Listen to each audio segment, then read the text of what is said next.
नमो भगवते वासुदेवाय।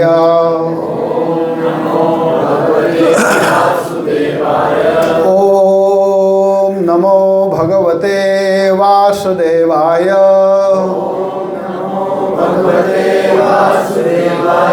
ओम नमो भगवते वासुदेवाय।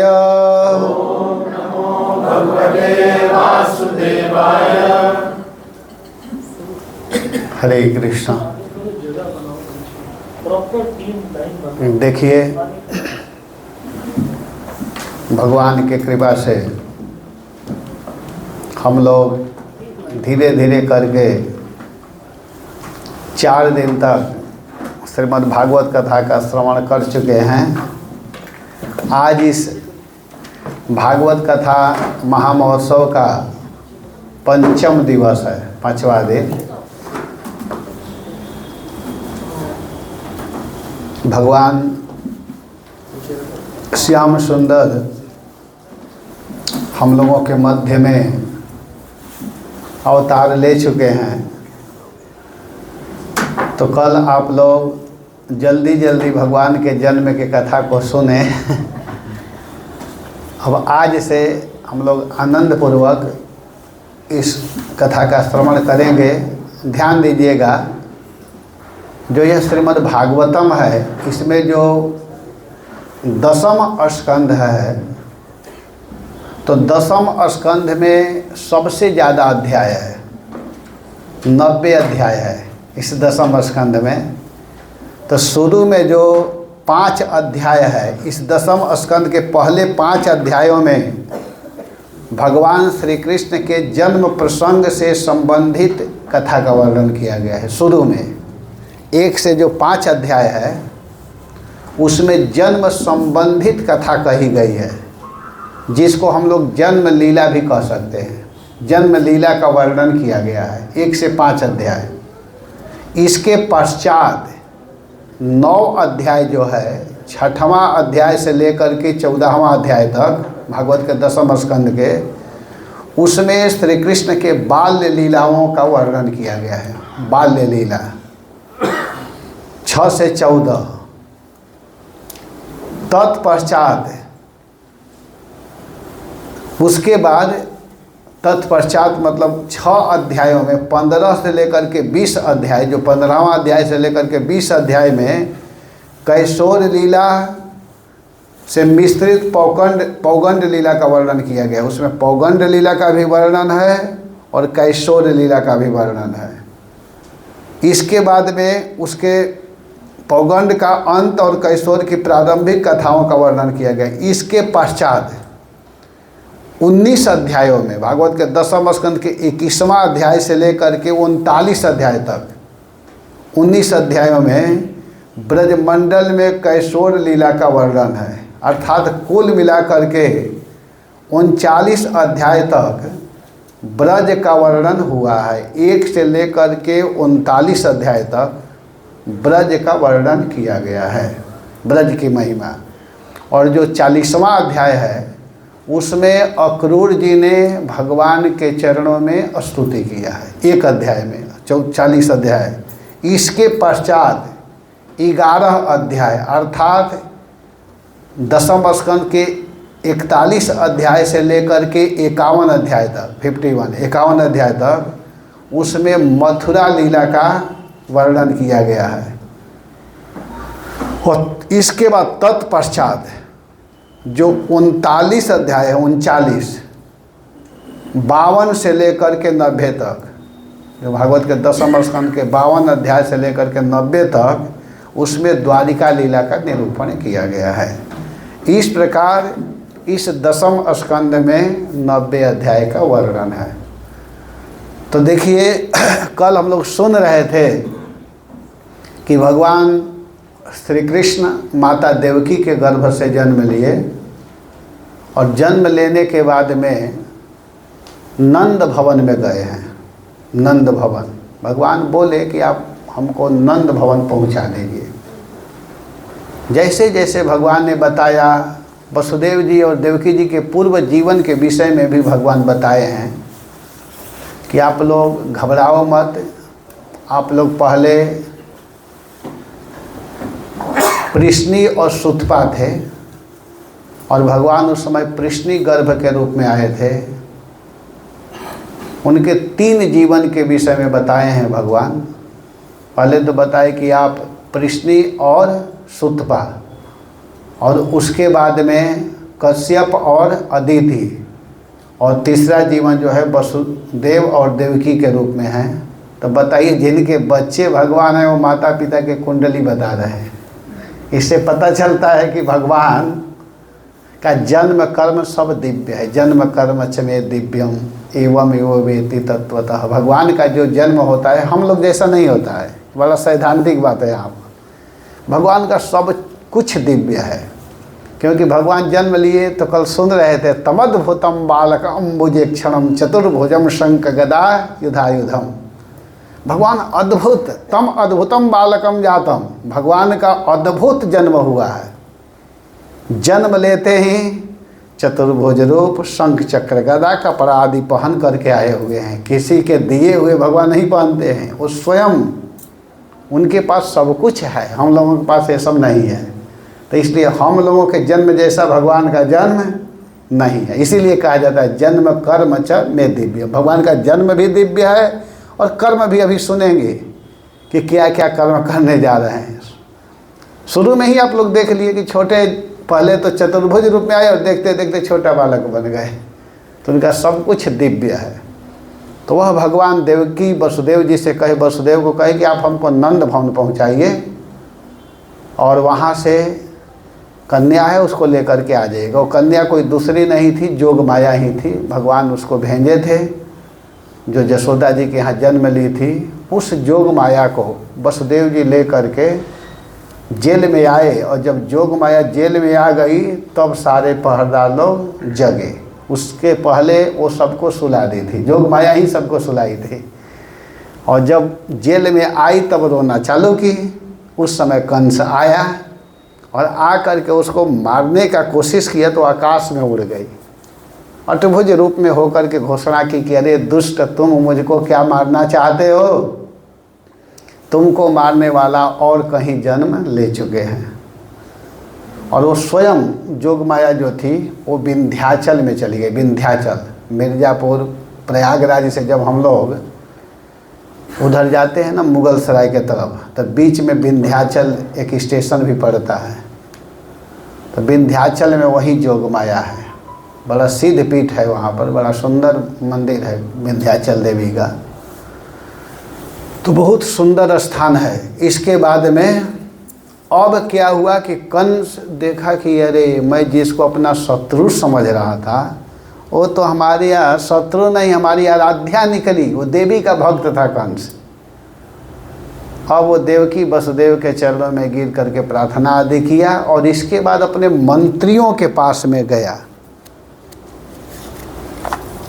और इधर क्या होता है कि मंत्रियों के पास में जा कर के आपस में मीटिंग करता है, वार्तालाप करता है कि अरे भाई मैं जिसको अपना शत्रु काल समझ रहा था वो तो हमारी आराध्या, हमारी पूज्या देवी निकली। और उसने घोषणा की कि तुम जिसको मारना चाहते हो वो तो कहीं जन्म ले चुका है, और मैं जिसको मार रहा था वो तो हमारी आराध्या निकली। इस सब बातों को जब कहा अपने मंत्रियों से तो मंत्री लोग कहे कि महाराज आप चिंता मत करो, ब्रज में जितने बच्चे जन्म लिए होंगे 1 दिन से लेकर के 10 दिन तक, कुछ आचार्यों का मत है कि 1 दिन से लेकर के 1 बरस तक जितने भी बच्चे होंगे सबको हम लोग क्रमशः मारेंगे, वध करेंगे। देखिए कि दुष्टों का स्वभाव, इसी को तो दुष्ट कहते हैं, खल कहते हैं। जो गलती नहीं किया है उन लोगों को भी मारने की बात की जा रही है। कह रहे हैं कि हम लोग सबको मारेंगे, उसमें आपका शत्रु जो होगा वो भी मारा जाएगा। इतना सुनते ही कंस खुश हो गया। उसका मति तुरंत क्षणम रुष्टम क्षणम तुष्ट वाली है। वो तुरंत कहा कि हाँ ठीक है ठीक है ठीक है ठीक है। लेकिन इस कार्य को कौन करेगा? मीटिंग चल रहा था तो उसमें एक स्त्री बैठी थी जिसका नाम है पुतना। पुतना कही कि इस काम को मैं करूँगी। हमको मौका दीजिए महाराज। तो उधर तो मीटिंग चल रहा है और इधर क्या हुआ कि नंद जी के यहाँ नंद भवन में नंदस्त्वात्मज उत्पन्न जाता ह्लादो महामनः आहूय विप्रान वेद ज्ञान स्नातः सुचिर अलंकृतः। नंद के यहाँ आनंद का ही जन्म हुआ है, आह्लाद का जन्म हुआ है।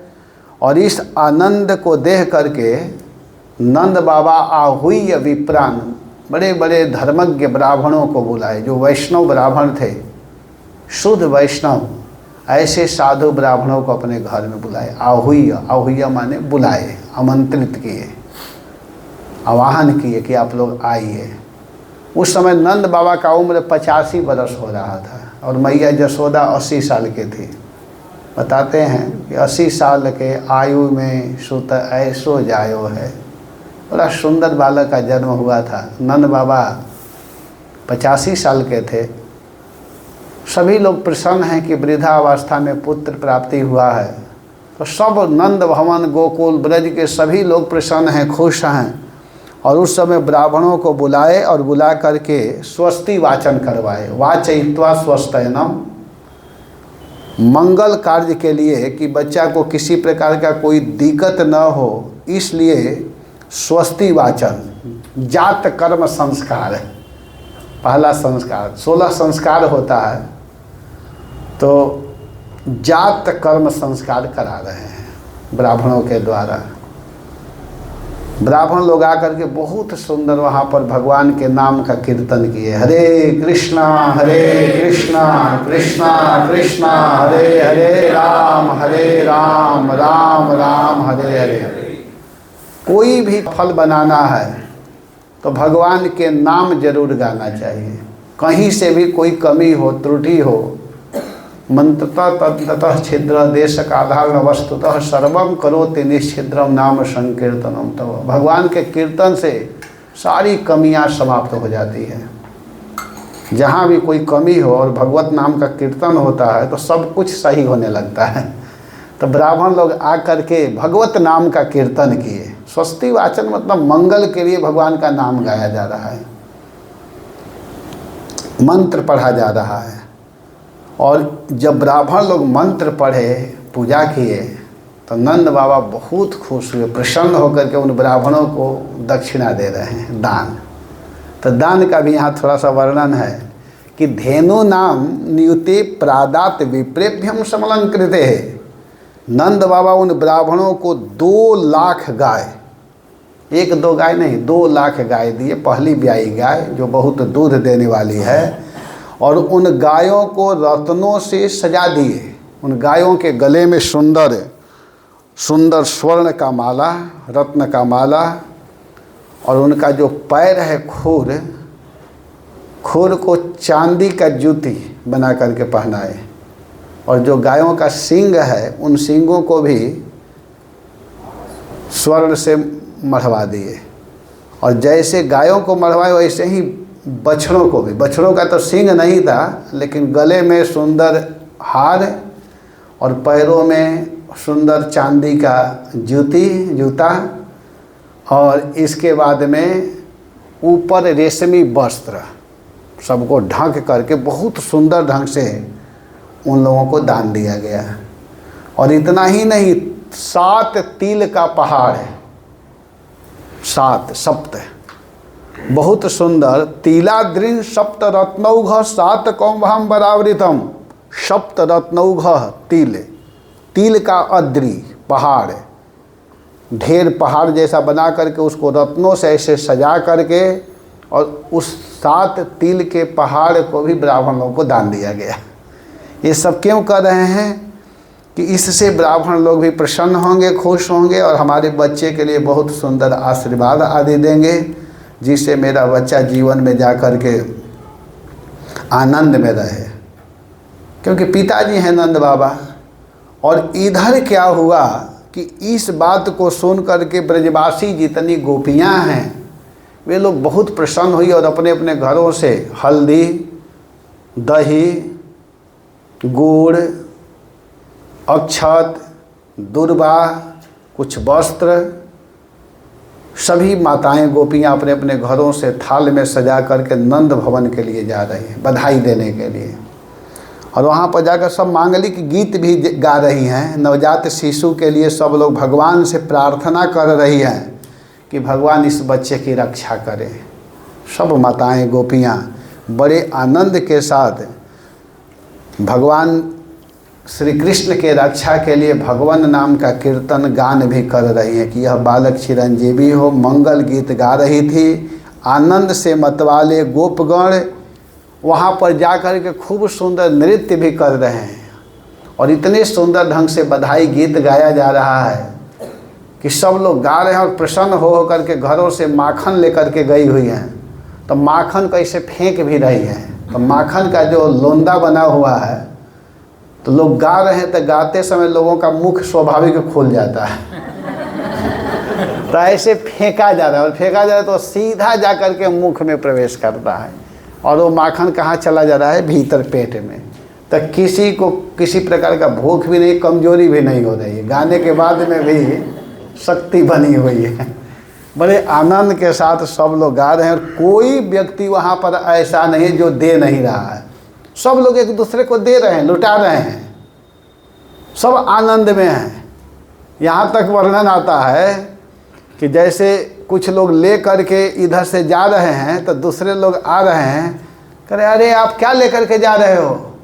कहते हैं कि सोना। अरे सोना ले रहे हो तो हीरा बट रहा है, तो सोना को दूसरे को दे करके हीरा लेने के लिए जाता है। सभी लोग एक दूसरे को दे रहे हैं, सब आनंद में हैं, क्योंकि ब्रज में किसी भी वस्तु की कमी नहीं है, क्योंकि वो भगवान का धाम है ना। जहाँ पर भगवान आ चुके हैं वहाँ मालूम है ना, भगवान से पहले ही रिद्धि सिद्धि सब कुछ उपस्थित हो जाती है।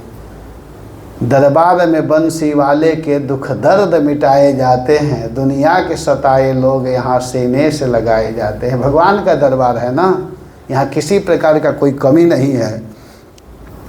भगवान बड़े आनंद से हैं, क्योंकि यहाँ सुखदेव गोस्वामी कहते हैं कि ततः आरभ्य नंद से ब्रज सर्व समृद्धिमान हरे निवासात्म गुणई रमा क्रीडन भो नृप।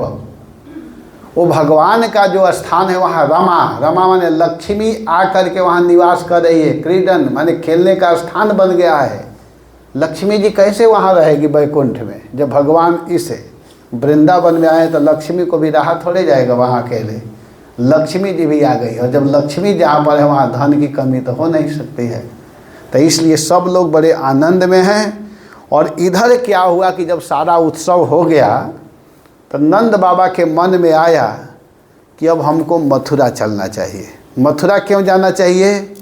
इसलिए जाना चाहिए मथुरा कि वार्षिक टैक्स देना पड़ता है और सबसे बड़ा राजा था कंस, तो कहीं न किसी को तो भेजेगा। उससे अच्छा है कि मैं जा कर के उसका वार्षिक कर भी चुका दूं और अपने भाई वसुदेव जी से मिल भी लूँगा, क्योंकि दोनों भाई हैं, दोनों के दादाजी एक हैं, देवमीठ दादाजी हैं। तो नंद जी सोचे कि अपने भाई वसुदेव से मिलना भी हो जाएगा, एक पंथ दो कार्य कहा जाता ना, एक पंथ में दो काम हो जाएंगे। उसका टैक्स भी दे दिया जाएगा और आपस में हम दोनों भाई मिल भी लेंगे। तो नंद बाबा गए टैक्स दे करके वसुदेव जी से मिलने के लिए। वसुदेव जी को भी पता चला कि नंद आए हैं। तो दोनों भाई जब मिल रहे हैं तो देखिए उम्र में नंद बाबा बड़े हैं वसुदेव जी से, लेकिन वसुदेव जी को प्रणाम करें, वसुदेव जी को सम्मान करते हैं नंद बाबा। तो नंद बाबा झुकते हैं, वसुदेव जी आलिंगन करने लगते हैं और कहते हैं, नंद बाबा और वसुदेव जी दोनों भाई आपस में मिलते हुए समाचार कर रहे हैं। तो नंद बाबा कहते हैं कि हे वसुदेव जी, मैं आपसे क्या पूछूं, आपके ऊपर एक से एक संकट आया हुआ है। अहो ते देवकी पुत्र कंसे न बहू हता। पहले पूछे कि आप ठीक हैं ना, लेकिन तुरंत नंद बाबा संभल गए, कहे कि मैं क्या है आपका समाचार पूछूं। दुष्ट कंस के द्वारा आपके बहुत बच्चे मारे गए हैं। नंद बाबा को ये पता नहीं है कि जिस बच्चा को अपना समझे वो वसुदेव का ही है, और जो बड़ा बलराम भी हैं वो भी तो उन्हीं के हैं। कहते हैं कि एक 8वीं संतान के रूप में कन्या जन्म ली, उसको भी वो दुष्ट मारने के लिए चला तो आकाश में उड़ गई। क्या मैं आपके विषय में पूछूं।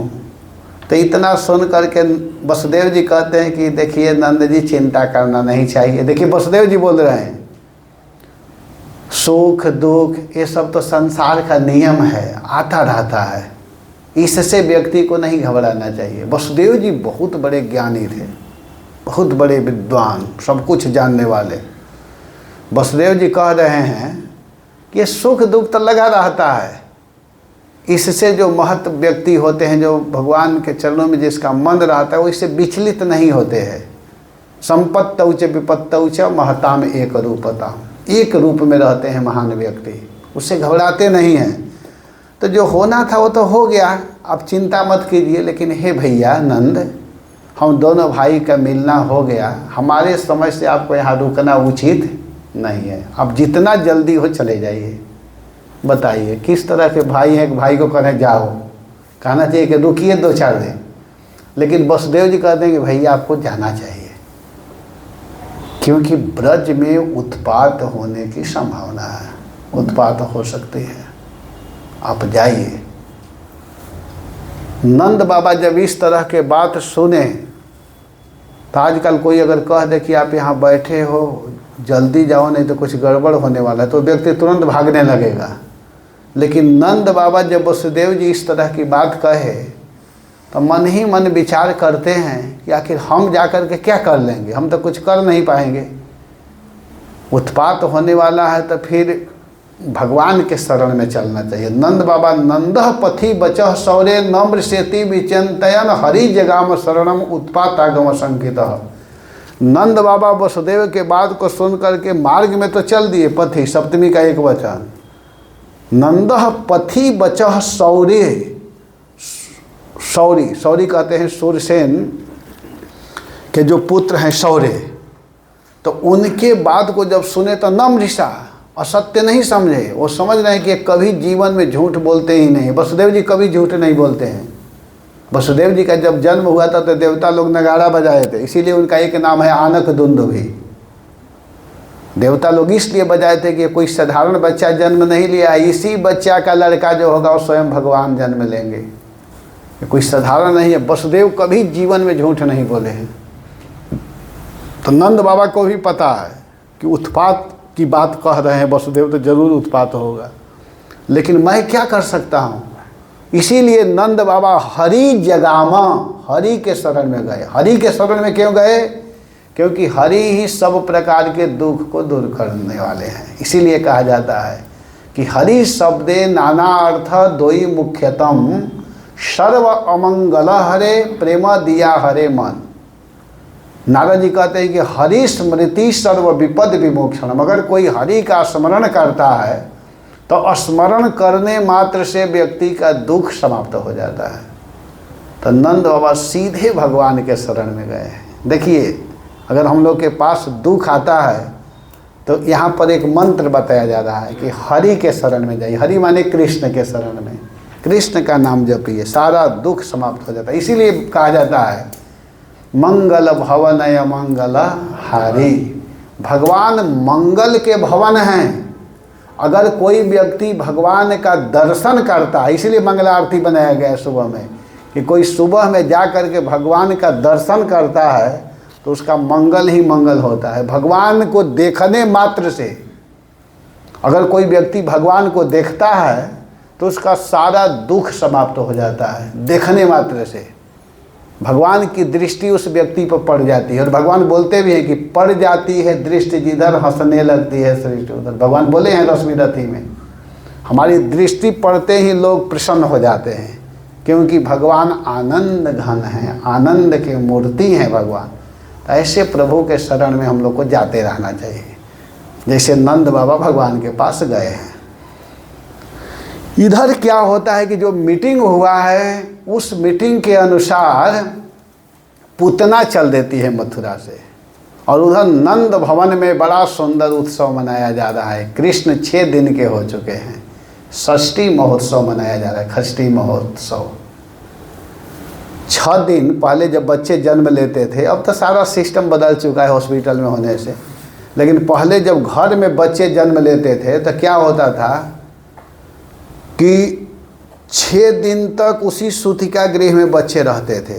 एक दासी जाती थी सेवा आदि के लिए और कोई नहीं जाता था, और 6 दिन के बाद उसको वहाँ से निकाल करके स्नान आदि कराया जाता था। और कुछ आचार्यों का भाव आता है कि भगवान जब व्यक्ति जन्म लेता है तो 6 दिन पर 6वां दिन उसका भाग्य लिखा जाता है कि व्यक्ति क्या होगा, कैसा होगा, क्या करेगा।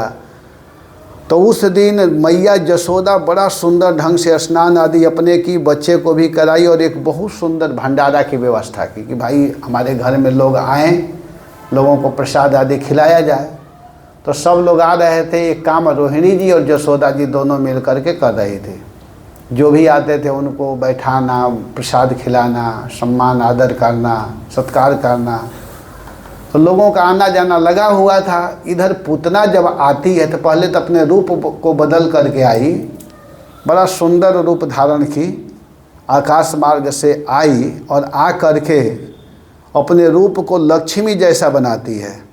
बड़ा सुंदर रूप बनाई है, लक्ष्मी जैसा है राक्षसी, लेकिन लक्ष्मी का रूप बनाई।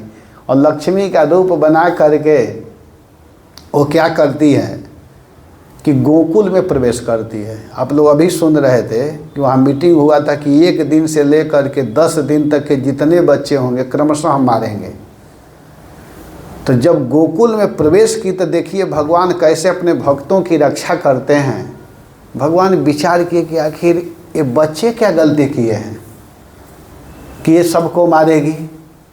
तो भगवान उस समय पालने में सोए हुए थे, और मैया यशोदा, मैया रोहिणी, अन्य गोपियाँ एक दूसरे के सेवा में लगी हुई हैं। हुआ क्या कि जब पूतना प्रवेश की गोकुल में तो भगवान सभी ब्रजवासियों के हृदय में है ही प्रेरित किए। पूतना जब जाती है तो सब लोग बिना पूछे बता रहे हैं कि अरे देवी, तुम नंद भवन के लिए आई हो न, देखने के लिए, नंदलाला को देखने के लिए आई हो न, जाओ जाओ जाओ, ये रास्ता जाता है। दूसरे बच्चों की तरफ भगवान जाने ही नहीं दे रहे हैं, कहीं नहीं जाने दे, सीधा मार्ग सब लोग बिना पूछे बता रहे हैं। अच्छा, आप नंदलाला को देखने के लिए आई हैं ना, जाइए जाइए, यही मार्ग जाएगा, ये रास्ता जा रहा है, जाइए। सब लोग बताते जा रहे हैं और वो जा रही है। जब वहाँ गई तो देखिए कितना सुंदर नाटक कर रही है। वहाँ जाती है तो सीधे कृष्ण के तरफ बढ़ रही है, और भगवान उस समय सोए हुए थे, आंख खोल करके वहाँ पालने में झूल रहे थे। लेकिन जब उस राक्षसी को देखे तो भगवान विचार करने लगे कि है तो राक्षसी, ये अज्ञान की मूर्ति है और मैं ज्ञान घन हूँ। अगर मैं अपने नेत्र को बंद नहीं करूँ, भगवान पहले तो अपना देखते ही आँख बंद कर लिए। तो उस पर एक आचार्य हैं वल्लभाचार्य जी कहते हैं अपने टीका में कि भगवान अपने नेत्र को क्यों बंद किए। भगवान इसलिए बंद किए, सोचे कि मैं ज्ञान घन हूँ, ये अविद्या की मूर्ति है, ज्ञान के सामने अविद्या टिक नहीं सकता, तो अगर मैं आँख खोला रहूँगा तो ये जल करके भस्म हो जाएगी। दूसरा भाव है, भगवान विचार करने लगे कि ये राक्षसी अपने स्तन में कालकूट नामक विष लगा करके आई हुई है, और मैं जन्म लिया हूँ माखन खाने के लिए, और ये मुझको विष देने के लिए आ रही है। तो विष पीने का अभ्यास तो शंकर जी का है, इसलिए आंख बंद करके ध्यान करने लगे कि भोले बाबा एक बार और पी लीजिए आकर के, हमको माखन ही खाने दीजिए, इसलिए आंख बंद कर लिए। तीसरा भाव है वहाँ पर कि भगवान विचार करने लगे कि देखो हमारा आदत है कि अगर मुझको कोई कुछ भी देता है तो उसके बदले में मैं देता हूँ। अगर कोई थोड़ा भी कुछ कर देता है मेरे लिए, एक बार भी कर देता है, तो मैं उसको भूलता नहीं हूँ। तो कुछ भी हो, भले ये विष लगा करके आई है, लेकिन अपना स्तन पिलाने के लिए आ रही है। स्तन कौन पिलाती है? माँ पिलाती है, अपना स्तन मुझे दे रही है।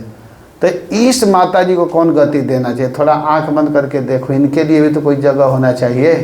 तो ध्यान करने लगे। उसी समय पूतना गई और जा करके क्या करती है, गई और सीधे उस बच्चे को उठा कर कहती, अरे अरे मेरे बेटा, अरे बेटा तू अकेले यहाँ हो, देखो यशोदा को थोड़ा भी चिंता नहीं है, रोहिणी तो बिल्कुल ध्यान ही नहीं दे रही है, ये लोग अपने सेवा में लगी हुई है, बच्चा रो रहा है यहाँ पर अकेले, आओ आओ आओ। और ले करके गोद में तुरंत अपने कंचुकी से स्तन निकाली, कृष्ण के मुख में डाल दी। भगवान दोनों हाथों से पकड़ लिए और भगवान क्या करते हैं कि उस पुतना के प्राण को पीने लगे। पुतना समझ नहीं पाई कि यह बालक हमारा काल है। जैसे कोई व्यक्ति अज्ञानवश विषैले सर्प को रस्सी समझ करके पकड़ ले तो उसकी मूर्खता है, वो वास्तव में सांप है। रज्जू समझ करके पकड़ दे, यह आग का ढेर हो, ऊपर से बुझा हुआ रहता है, भीतर जलता रहता है, कोई समझे कि ये तो शांत आग है। वैसे ही श्याम सुंदर को साधारण एक बच्चा समझ करके पकड़ी, लेकिन भगवान उसके प्राण को पीने लगे। और जब प्राण को पीने लगे तो जिस व्यक्ति का प्राण निकलता है बड़ा कष्ट होता है। हजारों बिच्छू मारने के बराबर जन्म के समय कष्ट होता है और करोड़ों करोड़ बिच्छू के बराबर मरते समय कष्ट होता है, बड़ा कष्ट होता है। लेकिन जो भगवान का भजन करते हैं उसको भगवान उस कष्ट का अनुभव नहीं होने देते। भगवान नाम में उनका इतना मन रहता है कि उसका अनुभूति नहीं कर पाते हैं, बड़ा कष्ट होता है। तो हुआ क्या कि जब भगवान प्राण पीने लगे तब वो कहती है, छोड़ दे छोड़ दे छोड़ दे, सा मुंच मुंचा लमिति प्रभाषिणी, निष्पीड्यमानाखिल जीव मर्मणि, विवीर्त्य नेत्रे चरणौ भुजौ मुहुः, प्रस्वीन गात्रा छिपति रुरोध। सा वह पुतना कहते छोड़ दे छोड़ दे, छोड़ो छोड़ो छोड़ो। भगवान कहते हैं कि जिसको मैं एक बार पकड़ लेता हूँ उसको छोड़ता नहीं हूँ। यही तो मेरा आदत है। रहती न प्रभु चित्त चूक किए कि, करत सुरत सयबार हिएगी। मैं छोड़ता नहीं हूँ। भगवान छोड़ नहीं रहे, वो छटपटाने लगी, प्राण निकल रहा है। अब वो क्या करते कि सुंदर रूप बना करके आई थी लक्ष्मी का, लेकिन अब उसका रूप धीरे धीरे चेंज होने लगा। वो चल भी रही है, चेंज भी हो रहा है। चलते चलते चलते चलते जैसे जहाज जमीन को छोड़ करके आकाश की ओर उड़ता है, वैसे पुतना रूपी राक्षसी आकाश की ओर उड़ने लगी। सब लोग देख रहे हैं कि हो क्या रहा है, और वो सीधे आकाश में उड़ान भरी, लेकिन उड़ान अपने इच्छा सब नहीं भर पा रही है, भगवान उसको पकड़े हुए हैं ना। भगवान कहे कि चलो बहुत अच्छा हुआ, बिना पैसा का हमको जहाज मिल गया, बहुत अच्छा है, और आकाश में लगे उड़ाने। तो भगवान सोचे कि चलो पता नहीं बाबा नंद और मैया जसोदा कब पूरे ब्रज का दर्शन कराएंगे, एक परिक्रमा कर ही लेता हूँ। तो भगवान घुमा दिए पूरा 84 कोस में, एक बार घुमा दिए होंगे, एक बार सोचे होंगे कि चलो दर्शन कर लेता हूँ ऊपर से कैसा लगता है ब्रजमंडल। तो भगवान बड़े वो छटपटा रहे, छोड़ दे छोड़ दे, छोड़ो छोड़ो, मुंचा मुंचा मुंचा। भगवान कहे छोड़ूंगा, चिंता मत करो, थोड़ा सा घूम लेने दो। छोड़ नहीं रहे हैं भगवान। क्यों नहीं छोड़ रहे हैं उसको? सोच रहे हैं कि जब ऊपर से देखे तो फसल बड़ा सुंदर लगा हुआ था ब्रजवासियों का, और भगवान विचार करने लगे कि इसका शरीर तो छोटा है नहीं, बहुत लंबा शरीर था, 18 किलोमीटर लंबा। भगवान देख रहे हैं सब ब्रजवासी भक्तों का खेत है, फसल लगा हुआ है। सोचे कि अरे नीचे गिराऊंगा तो बड़ा फसल नष्ट होगा। तब तक एक जगह दिखाई दिया, उसमें बड़ा फल फूल लगा हुआ है, लेकिन वो बगीचा था कंस का, कंस का बगीचा था। और हाँ ये सही है, अच्छा एयरपोर्ट मिल गया, यहीं उतारना चाहिए। भगवान क्या किए श्याम सुंदर कि ला करके वहीं पर पुतना रूपी विमान को उतार दिए।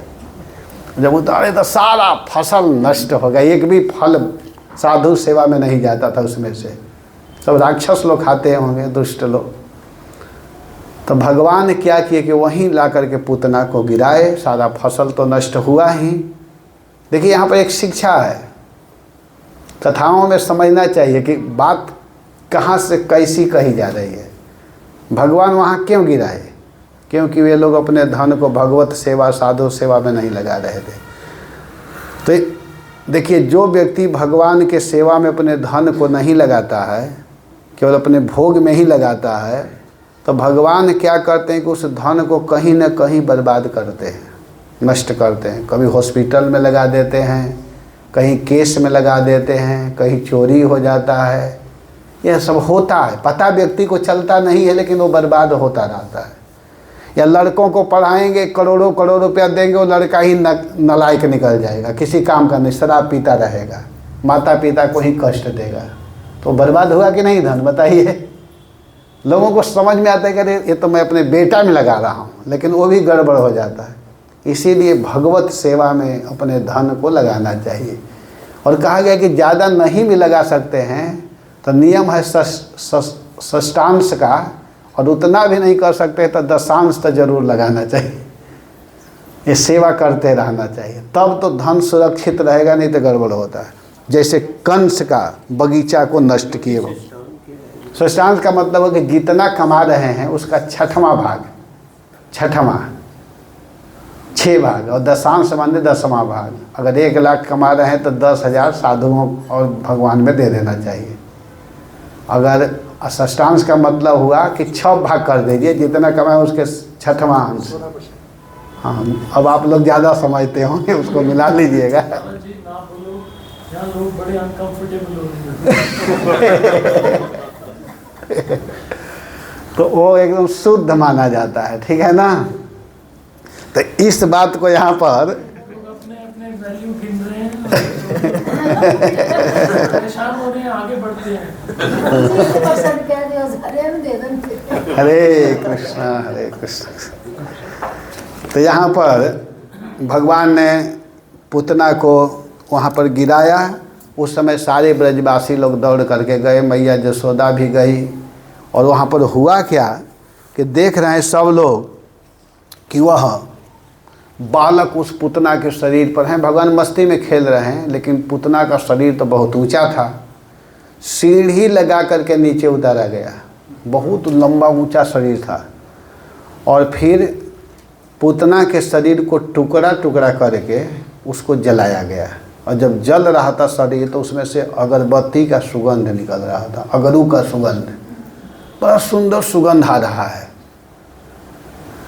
तो महाराज परीक्षित यहाँ पर प्रश्न किए हैं सुखदेव गोस्वामी महाराज से। कहते हैं कि हे भगवान, हे गुरुदेव, आप कृपा करके यह बताइए कि पूतना राक्षसी है, पूतना राक्षसी है, इसके बाद में भी उसके शरीर से इतना सुंदर गंध कैसे निकल रहा है, मैं जानना चाहता हूँ। पूतना लोक बालग्नि राक्षसी रुधिरासना जिघान सयापि हरे स्तनम दत्वाप सदगति। वो कृष्ण को मारने के लिए आई थी, वो राक्षसी है, लेकिन उसके शरीर से इतना सुंदर गंध, और उसको सदगति कैसे मिली। तो सुखदेव जी कहते हैं कि देखो, भले राक्षसी थी, ये तो बात सही है, लेकिन वो अपने जीवन को भगवान के सेवा में लगा दी। भगवान उसके शरीर को स्पर्श किए, भगवान उसके स्तन का पान किए, तो भगवान जिसको पकड़ लेते हैं, छू लेते हैं, स्पर्श कर लेते हैं, उसका शरीर अब वैसा नहीं रह जाता है। तो भगवत स्पर्श के कारण, भगवत पान के कारण भगवान उसके स्तन पान किए, इसलिए पूतना का शरीर निर्मल हो चुका था, उसको शुद्ध कर दिए थे भगवान। और यहाँ सुखदेव गोस्वामी ये भी करें कि पूतना जैसे राक्षसी को जब भगवान अपना धाम दे सकते हैं, तो अगर कोई श्रद्धा के साथ में, प्रेम के साथ में भगवान को कुछ देगा, प्रणाम करेगा, तो क्या उसको भगवान गति नहीं देंगे? अर्थात अवश्य ही देंगे। इसलिए भगवान के शरण में जाना चाहिए, भगवान के नाम को गाते रहना चाहिए। इस कथा को सुनाते हुए कह रहे हैं कि जो व्यक्ति इस प्रसंग को सुनता है, पूतना और कृष्ण अर्भक चरित्र को अगर कोई सुनता है, तो श्रृणुयात् श्रद्धया मर्त्यो। देखिए, कहने वालों के लिए यहाँ नहीं कहा जा रहा है, सुनने वालों के लिए कहा जा रहा है कि कोई व्यक्ति श्रद्धा के साथ इस प्रसंग को सुनता है तो गोविंदे लभते रति, उस व्यक्ति की मति गोविंद में लगती है। और जब गोविंद में मति लग गई तो फिर पूछना ही क्या है, भगवान को अवश्य वो व्यक्ति प्राप्त करता है। इसके बाद आगे की कथा बताते हुए सुखदेव गोस्वामी महाराज कहते हैं कि देखो, एक बार की बात है, यहाँ पर कह रहे हैं कि भगवान श्री कृष्ण 3 महीना के थे, और जब भगवान 3 महीना के हुए तो उस समय भगवान को सकट के नीचे सुला दिया गया था और एक उत्सव उस समय भी किया गया था, क्योंकि भगवान अपने आप करवट बदल गए थे, एक जगह से दूसरे जगह घूम गए थे। जैसे बच्चे जन्म लेते हैं तो जहाँ सुला दीजिए वहीं रहते हैं, लेकिन धीरे धीरे वो बच्चे क्या होते हैं कि जब बड़े होते हैं तो थोड़ा उनका शरीर जब बड़ा होने लगता है तो एक जगह से दूसरे जगह भी घूमने लगते हैं। तो वैसे ही भगवान सबसे पहले क्या किए कि एक जगह से दूसरे जगह घूम गए थे। तो दूसरे जगह घूम जाने के कारण उत्सव किया गया, बड़ा सुंदर उत्सव मैया जसोदा की। और उस समय सभी लोग आए, वैसे ही खा रहे हैं, पी रहे हैं, सब लोग प्रसाद पा रहे हैं। तो एक असुर पहले से ही आया हुआ था उस सकट के ऊपर, और जब वो असुर आया तो सोच रहा था कि इसको मारूंगा। उसका शरीर नहीं था, देह से रहित था, वो मारना चाह रहा था, लेकिन भगवान समझ गए थे। भगवान क्या किए कि उस सकट को ही उलाट दिए। वहाँ उत्सव हो रहा है, भगवान मन ही मन विचार करने लगे कि मेरे लिए उत्सव किया जा रहा है और मेरे तरफ किसी का ध्यान ही नहीं है। सकट के ऊपर बहुत आइटम रखा गया था, तो भगवान अपने पैर को ऊपर नीचे कर रहे थे, थोड़ा जोर से मारे, वह सकट ही उलट गया। तो उल्टा तो सारा वस्तु तो नीचे गिरा ही, लेकिन उस असुर का वध हो गया। महाराज परीक्षित पूछते हैं कि वो कौन था, तो कह रहे हैं कि देखिए वह हिरणाक्ष का पुत्र था जिसका नाम था उत्कच पूर्व जन्म में, और वह लोमस ऋषि के चरणों में एक बार अपराध किया था, तो वे श्राप दे दिए थे कि जाओ तुम देह से रहित हो जाओ। फिर रोने लगा, तब लोमस ऋषि बोले कि भगवान श्री कृष्ण द्वापर में आएंगे और उनके द्वारा तुम्हारा कल्याण होगा, उद्धार होगा। तो इस तरह भगवान ने उसका उद्धार किए। फिर आगे की कथा वर्णन करते हुए कहते हैं कि भगवान जब इसी अध्याय में वर्णन है, सुखदेव गोस्वामी को देखिए जो लीला याद आ रहा है उसके अनुसार कह रहे हैं, क्रम में थोड़ा सा अंतर यहाँ होगा कि भगवान 1 साल के हो गए हैं, और 1 साल के भगवान थे, मैया जसोदा कृष्ण को गोद में ली हुई थी, तब तक भगवान एकाएक भारी हो गए। और इतने भारी हुए भगवान, इतने भारी हुए, चट्टान की तरह भार जब उनका बढ़ गया, तो मैया क्या की कि कृष्ण को जमीन पर, पृथ्वी पर बैठा दी और अन्य काम करने के लिए चली गई। उसी समय एक बवंडर के रूप में आंधी तूफान, बहुत घोर बवंडर तूफान जैसा आया, और इतना जोर से ब्रजरज को उड़ा रहा था कि सारा गोकुल धूल से ढक गया। किसी को भी देखने की शक्ति नहीं थी, बगल में भी कोई व्यक्ति था तो दिखाई नहीं दे रहा था। उस समय क्या हुआ कि अब वह राक्षस उस बच्चे को आकाश में लेकर के ऊपर की ओर जाने लगा। बवंडर के रूप में जो आया था वह राक्षस था, तो ले करके जा रहा था। भगवान समझ गए कि ये कोई हवा तूफान नहीं है, यह राक्षस है। भगवान अपने हाथ को उसके यहाँ पकड़े, ऐसे गला को, और थोड़ा जोर से दबा दिए, और जब दबाए तो उसकी मृत्यु हो गई। वह एक शिला पर गिरा, जिसके कारण उसका एक एक अंग चकनाचूर हो गया और बिल्कुल वह चूर्ण चूर्ण हो गया। यहाँ भी महाराज परीक्षित प्रश्न किए कि आखिर वो कौन था, तो कहते हैं कि वह पूर्व जन्म में एक राजा था जिसका नाम था सहस्राक्ष नाम का राजा था। और दुर्वासा जी को प्रणाम नहीं किया था, दुर्वासा जी उसको श्राप दे दिए, कहे कि जाओ तुम राक्षस बन जाओ। तो फिर वो भी रोने लगा, तो उसको कहे कि भगवान के कृपा से तुम्हारा उद्धार होगा। इस प्रकार उसका भी भगवान ने उद्धार किया। आगे चल कर के एक दिन की बात है, इसी अध्याय में वर्णन है कि मैया जसोदा भगवान को गोद में ली हुई थी और स्तन का पान करा रही थी, अपना दूध पिला रही थी कन्हैया को। तो भगवान दूध पीते पीते पीते जब उनका पेट भर गया, तो भगवान क्या किए कि स्वाभाविक बच्चों का जब पेट भरता है तो सो जाते हैं, तो भगवान भी सो गए मैया के गोद में ही। और जब सो गए तो भगवान का मुख खुल गया, और खुला तो मैया क्या देखती है, खम रोदसी ज्योतिरनी कमाशहा सूर्येन्दु बहनी श्वसनाम बुधिष्य द्वीपा नगास्तन दुहित्रिर्वनानी भूतानि यानी स्थिरजंगमानी। मैया देखती है, खम उनके मुख में आकाश देख रही है, आकाश दिखाई दे रहा है, ज्योति, सूर्य, बहनी, तारे, द्वीप, बड़े बड़े पहाड़, सब कुछ दिखाई दे रहा है। मैया घबरा गई कि ये सब मैं क्या देख रही हूँ। तो घबरा करके मैया अपने नेत्र को बंद कर लेती है, और जब नेत्र बंद की कुछ देर के बाद भगवान जगे और मुस्कुराते हुए भगवान कहते हैं मैया। तो जब भगवान बोले तो मैया का सारा शोक दूर हो गया। सोचने लगी कि मैं क्या देख रही हूँ ये सब। तो इस तरह भगवान ने इस अध्याय में 3 लीला का दर्शन कराया। पहला शक्टासुर का उद्धार, तृणावर्त का उद्धार, और अपने मुख में सब कुछ भगवान ने दर्शन कराया। आगे चल करके वर्णन करते हुए कहते हैं कि जब भगवान 100 दिन के हुए, देखिए अब सुखदेव जी को याद आ गई कथा, पहले 3 महीना और 1 साल वाला सुना दिए, फिर घूम करके आ गए कि 100 दिन के भगवान हुए थे। उस समय क्या हुआ था कि वसुदेव जी अपने गुरु महाराज के पास गए, गर्गाचार्य जी के पास। उनके कुल पुरोहित गर्गाचार्य जी हैं, और नंद बाबा के कुल पुरोहित का नाम है सांडिल्य जी, और वसुदेव जी के कुल पुरोहित का नाम है गर्गाचार्य जी।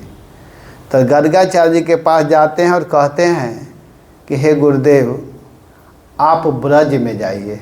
वसुदेव जी को चिंता है कि मेरे 2 बच्चे नंद के यहाँ हैं, अब तक उन दोनों का नामकरण नहीं हुआ है। तो अपने गुरु को भेजते हैं, कहते हैं कि अब जाइए और जा कर के हमारे दोनों बच्चों का नामकरण कर दीजिए। गर्गः पुरोहित, पुरोहित कहते हैं जो चारों तरफ से अपने जजमान की रक्षा करे, सब तरफ से। पुरोहित का काम है आगे आगे चलना, कि अगर कोई भी संकट आवे जजमान पर तो स्वयं झेले। पुरोहित कार्य बहुत बड़ा काम होता है। तो गर्गाचार्य जी सुन करके वसुदेव जी के बात को प्रसन्न भी हुए और कहे कि ठीक है, मैं जा रहा हूँ।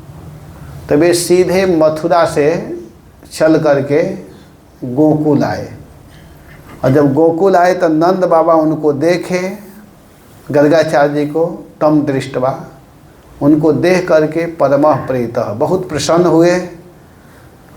देख करके पहले तो प्रसन्न हुए। कोई भी साधु महात्मा अगर किसी गृहस्थ के यहाँ जाते हैं ब्राह्मण, तो उनको देख करके खुश होना चाहिए। यहाँ नंद बाबा से सीखना है।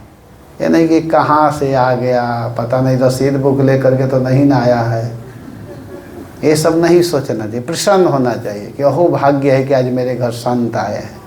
जैसे नंद बाबा पहले देखे तो खुश हुए, खुश होने का मतलब हंसे, अच्छा आप आए हैं, और तुरंत खड़े हो गए। ये नहीं कि बैठे आ जाइए अभी आ जाइए, नहीं, उठना चाहिए। उठे और हाथ जोड़ दिए कृतांजलि, और इस प्रकार भाव कर रहे हैं, अपने मन में यह सोच रहे हैं कि स्वयं भगवान ही मेरे घर आए हैं। भगवत बुद्धि करते हुए उनके चरणों में प्रणाम करना चाहिए। इसीलिए कहा जाता है अतिथि देवो भव। जो पहले फ़ोन करके आते हैं वो अतिथि नहीं होते हैं। अतिथि कौन होता है? जो बिना बताए आ जाए। ऐसे व्यक्ति को देवता के समान, देव माने भगवान यहाँ समझना चाहिए। देव का अर्थ यहाँ भगवान है। अतिथि देवो भव, भगवत स्वरूप समझना चाहिए उसको, और उसकी सेवा करनी चाहिए। जैसे नंद बाबा और बड़ा सुंदर प्रसाद खिलाते हैं, सबसे पहले समाचार नहीं पूछते हैं, आते ही बताइए क्या समाचार है, ठीक है ना, ये सब विधि नहीं है। अगर कोई आता है तो पहले समाचार नहीं पूछना चाहिए, पहले उसको खिलाना पिलाना चाहिए, क्योंकि बेचारा हज़ारों किलोमीटर चल कर आया है, या 10-20 किलोमीटर भी चल कर आया तो थका होगा। तो नंद बाबा क्या किए कि बड़ा सुंदर प्रसाद आदि खिलाए। पहले क्या किए कि गाय का दूध, गाय का दही, गाय का घी, मिश्री, इलायची, ये सब मिला करके उनको बड़ा सुंदर ढंग से उसको पिलाए कि उससे उनका थकान दूर हो जाए। और फिर नंद बाबा कहते हैं महद विचलनम नृणाम गृहणाम दीन चेतसाम निश्चयसाय भगवान नान्यथा कल्पते क्वचित। हे भगवान, आप जैसे महत पुरुष का आगमन हमारे जैसे गृहस्थ के हित के लिए हुआ है। हम तो घर गृहस्थी में फंसे हुए हैं, हम तो यहाँ से निकल नहीं पाते हैं, लेकिन आप आए हैं, आज मेरा अहोभाग्य है। बहुत अच्छा किया आप आए, आज मेरा जीवन धन्य हो गया। क्या नंद बाबा का जीवन धन्य नहीं था? लेकिन नंद बाबा कहते हैं कि आपके आने से आज मेरा जीवन सार्थक हो गया। भगवान आप कृपा करके, आप तो बहुत बड़े ज्योतिषी हैं, आप भूत और भविष्य को जानने वाले हैं, पर और अवर को समझने वाले हैं, जानने वाले हैं। हे भगवान, आप ब्राह्मणों में सर्वश्रेष्ठ हैं, त्वम ही ब्रह्म विदाम श्रेष्ठ। जितने ब्राह्मण गण हैं उनमें आप श्रेष्ठ हैं, इसलिए संस्कारण कर तुम अर्हसि। मेरे बच्चों का संस्कार कीजिए। संस्कार माने नामकरण कीजिए, नाम रखिए भगवान, क्योंकि बालयो अनयो नृणाम ब्राह्मणों जन्मना गुरु। ब्राह्मण जन्म से ही गुरु होते हैं, आप आचार्य हैं, आप हमारे बच्चों का नामकरण कीजिए। नंद बाबा पहले ही बोल रहे हैं कि देखिए आप मेरे बच्चों का नामकरण कीजिए। मान लीजिए वहाँ पर गर्गाचार्य जी कहें कि मैं क्यों नाम करूँ, मैं तो तुम्हारा गुरु हूँ नहीं। तुम्हारा गुरु तो शांडिल्य जी है ना, तो उनसे कहना चाहिए ना, हमसे क्यों कह रहे हो? तो इसीलिए नंद बाबा कहते हैं कि ब्राह्मणों जन्मना गुरु। ब्राह्मण जन्म से ही गुरु होते हैं, इसलिए आप गुरु हैं, केवल एक का नहीं सबके गुरु हैं। आप नामकरण करिए भगवान। तो कहते हैं कि जानते हो आप हमको गुरु बता रहे हो, नामकरण करने की बात कर रहे हो, लेकिन तुमको मालूम है मैं प्रसिद्ध गुरु हूँ, सारा दुनिया जानता है कि मैं किसका गुरु हूँ। सबको पता है कि मैं वसुदेव का गुरु हूँ, तुम्हारा गुरु नहीं हूँ। ये बात कंस को भी पता होगा ना। अगर मैं नामकरण कर दूंगा, आए हैं नामकरण करने के लिए, लेकिन देखिए क्या बोल रहे हैं, अगर मैं करूँगा और कहीं कंस को पता चलेगा तब गड़बड़ हो जाएगा ना। कंस एक नंबर का दुष्ट व्यक्ति है, बदमाश है, आपको तो पता ही है, इसलिए मैं नहीं करूँगा। नंद बाबा का चिंता मत कीजिए, मैं पता ही नहीं लगने दूँगा। सारा उत्सव सबको बताता रहता हूँ, लेकिन इस उत्सव को मैं नहीं बताऊँगा। केवल इसको हम लोग बस 6 लोग रहेंगे। 6 लोग कौन कौन बताइए? नंद, यशोदा, रोहिणी, कृष्ण, बलराम, गर्गाचार्य जी और नंद बाबा, ये 6 लोग। तो जब इस तरह आपस में बात हो रहा था तो यशोदा और रोहिणी सुन रही थी। कहे कि बड़ा प्रशंसा कर रहे हैं बाबा नंद इस पंडित जी की, कह रहे हैं कि आप भूत भविष्य को जानते हैं। तो हम लोग थोड़ा परीक्षा ले लेते हैं कि सही में भूत भविष्य जानते हैं कि बस ऐसे ही चल रहा है, नाम के बल पर काम हो रहा है। तो क्या परीक्षा लेती हैं कि दोनों बच्चों को बदल ली। यशोदा जी रोहिणी वाला को ले ली और रोहिणी जी यशोदा वाला को, ठीक है ना। अर्थात कृष्ण को रोहिणी जी ले लेती हैं और बलराम को यशोदा जी, और सीधे गौशाला में ले जाते हैं नंद बाबा। और वहाँ जाने पर जब नामकरण होता है तो गर्गाचार्य जी हंसते हुए कहते हैं, यशोदा जी के तरफ हाथ करते हुए कहते हैं, अयम ही रोहिणी पुत्रो। अयम, अयम माने जिसको यशोदा ली है, यशोदा का पुत्र नहीं है। अयम, अयम शब्द यह सिद्ध कर रहा है, अगर यह यशोदा का रहता तो यहाँ अयम शब्द का प्रयोग गर्गाचार्य जी नहीं किए होते। कह रहे कि अयम ही रोहिणी पुत्रो, ये रोहिणी का लड़का है, इसलिए इसका नाम होगा। कह रहे हैं कि अयम ही रोहिणी पुत्रो रमयन सुहृदो गुणै आख्यास्यते रामैति बलाधिक्याद बलम विदुः। ये सभी लोगों को आनंद प्रदान करेगा, सबको आनंद देगा, इसलिए इसका नाम होगा राम। राम का मतलब होता है रमन्ति योगिनः जस्मिन इति राम। बड़े बड़े योगी लोग जिसमें रमण करते हैं, आनंद का अनुभव करते हैं, उसको राम कहते हैं। तो ये सबको आनंदित करेगा, ये सबको खुश रखेगा, और इसका बल अधिक होगा। बल अधिक होने के कारण इसका नाम दूसरा बल होगा। बल अलग नाम है, राम अलग नाम है। और यदु नाम पृथक भावात, यदु वंश और कुरु वंश में एक बार ऐसा होगा, लड़ाई की स्थिति आएगी तो दोनों से संबंध करवाएगा, मिलाएगा, इसलिए इसको संकर्षण भी कहेंगे। अर्थात यह बालक जो है एक मास के गर्भ से निकल करके दूसरे माँ के गर्भ में आया है, इसलिए भी इसका नाम होगा संकर्षण। नामकरण कर दिए। फिर कहते हैं कि देखिए जो सांवला सलोना है, जो रोहिणी के गोद में बैठा हुआ है, इसके विषय में तो पूछना ही क्या है।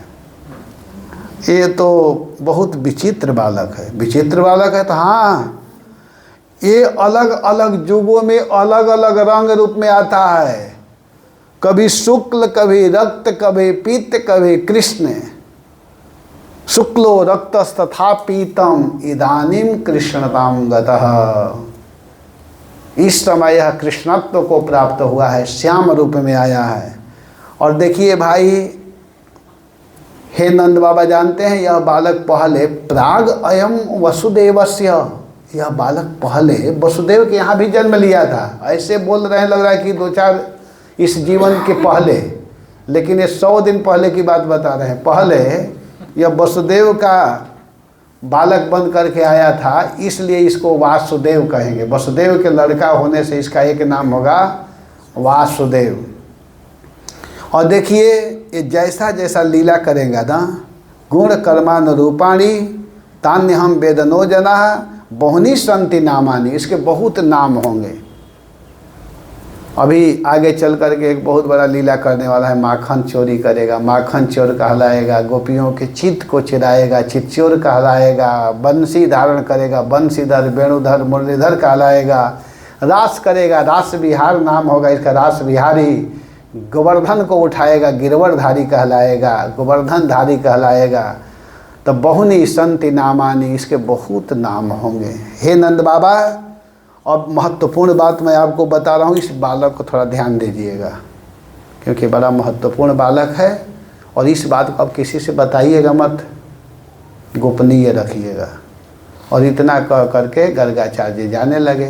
तो नंद बाबा का कुछ दक्षिणा दे दीजिए कि ना ना ना, दक्षिणा मत दीजिए, नहीं तो कंस देख लेगा कि कहाँ से माल लेकर के आ रहे हैं बाबा, इसलिए दक्षिणा नहीं चाहिए।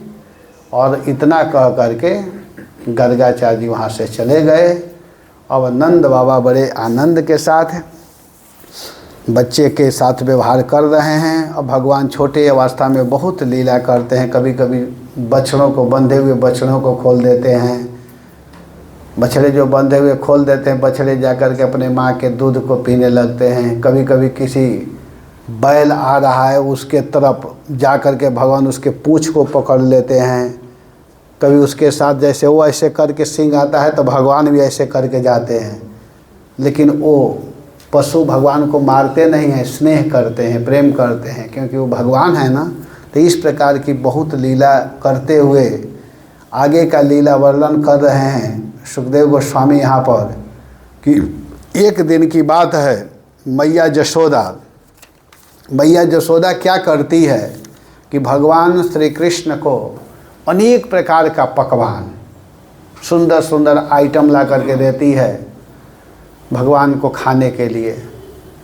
और भगवान उस पकवान को दे करके प्रसन्न नहीं हो रहे हैं, रो रहे हैं। आइटम आएगा तो खुश होना चाहिए ना, लेकिन भगवान रो रहे हैं। मैया कहती है बेटा तुम क्यों रो रहे हो? तो भगवान कहते हैं यहाँ पर रोते हुए कहते हैं, मैया रे मोही माखन भावे। अरे मैया मुझको माखन बहुत अच्छा लगता है। जो मेवा पकवान कहती तू, जो मेवा पकवान कहती तू, मोही रुचि नहीं आवे। मैयारी मोही माखन भावे। भगवान कहते हैं कि मैया मुझको माखन बहुत अच्छा लगता है। भगवान किससे बोल रहे हैं? मैया जशोदा से। लेकिन एक गोपी सुन रही थी। ब्रज जुवती इक पाछे ठाढ़ी, सुनत श्याम की बात। गोपी भगवान के बात को सुन रही हैं और मन मन कहती, कबहूँ अपने घर देखूँ माखन खात। मन मन कहती, कब हूँ अपने घर देखूँ माखन खार। मन में विचार करे कि कब यह अवसर मुझे मिलेगा कि मैं इस कन्हैया को अपने घर में माखन खाते हुए देखूंगी। भगवान उस गोपी के हृदय की बात को समझ गए। भगवान समझ रहे हैं, कह रहे चिंता मत करो, मैं बहुत जल्दी आने वाला हूँ, लेकिन पहले अपने घर में ट्रेनिंग ले लेने दो। कोई भी कार्य करने से पहले अपने घर में अभ्यास करना पड़ता है ना, तो पहले मुझको कर लेने दो अभ्यास।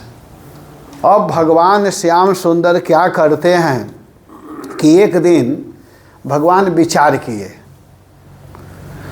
कि भाई माखन चोरी करना है, अब चोरी लीला मुझे करनी है तो बहुत बड़ा काम है, तो इसको ट्रेनिंग कैसे लूँ, चलो मैं अपने घर चलता हूँ। एक दिन क्या किए भगवान श्री कृष्ण कन्हैया कि गए अपने घर में, और जब अपने घर में जाते हैं तो उस समय एक मटका में माखन भरा हुआ था, बहुत सुंदर माखन था। मटका के ऊपर ढक्कन भी रखा हुआ था, वो माखन से बिल्कुल लबालब भरा हुआ था मटका।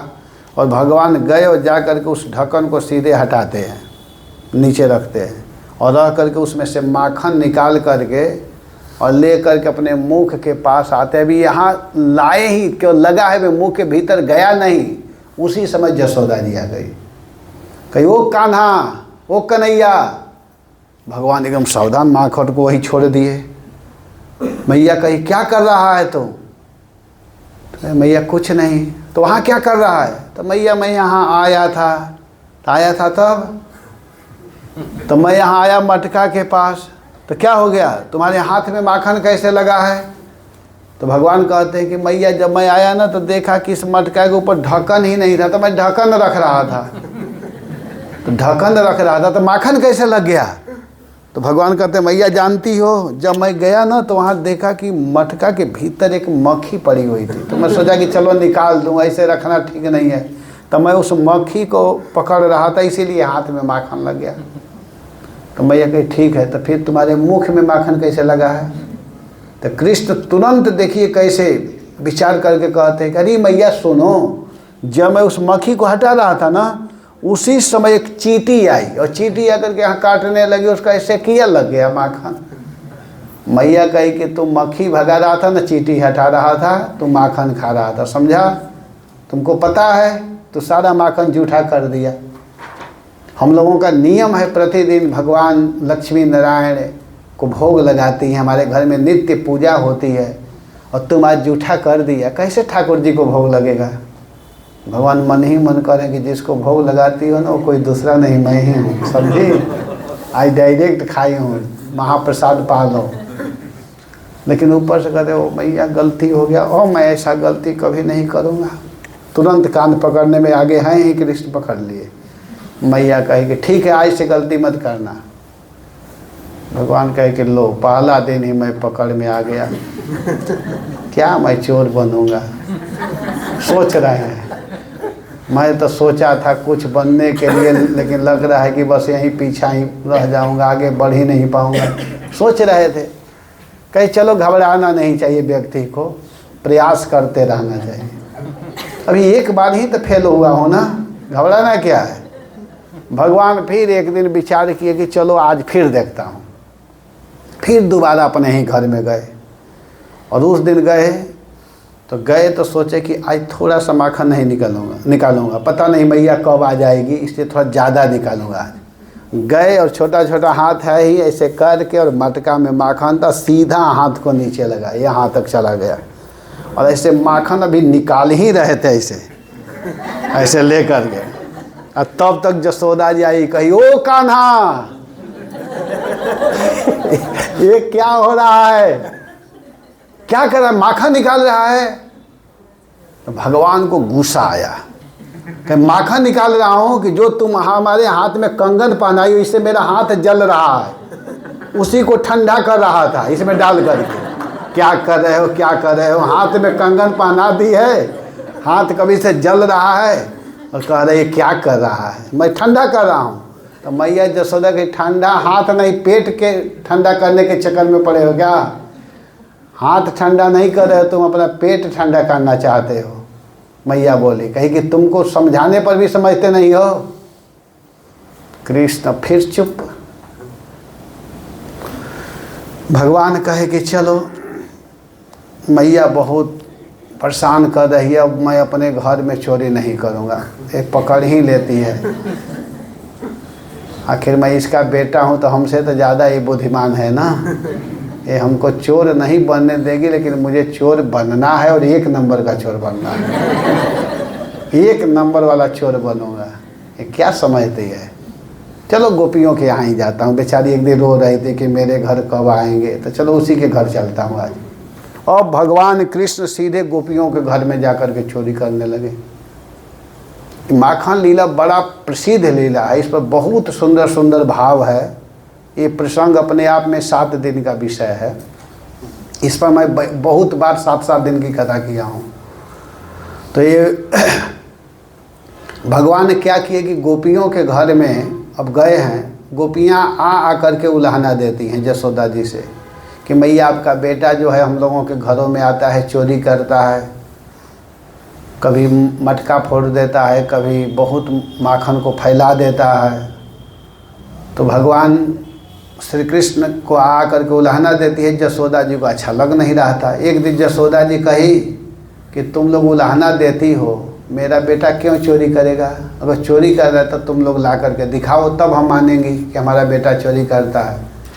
तो एक दिन की बात है, क्या हुआ कि भगवान चोरी कर रहे थे, तब तक गोपी गई और जा करके कृष्ण के हाथ को पकड़ ली, और हाथ पकड़ करके भगवान कृष्ण के हाथ को और कहती है कि चलो आज मैं यशोदा को ले जा करके दिखाती हूँ।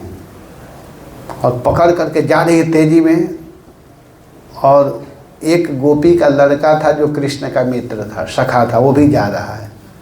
तो गोपी आगे आगे जा रही, भगवान पीछे ऐसे हाथ दिए हुए हैं, वो पीछे देख नहीं रही, चल रही है। तो लड़का कहता आज बड़ा मज़ा आएगा, तुमको मैया पीटेगी। तो वो लड़का बोल रहा है, कन्हैया आज तुमको यशोदा मैया मारेगी ना तो बड़ा मज़ा आएगा।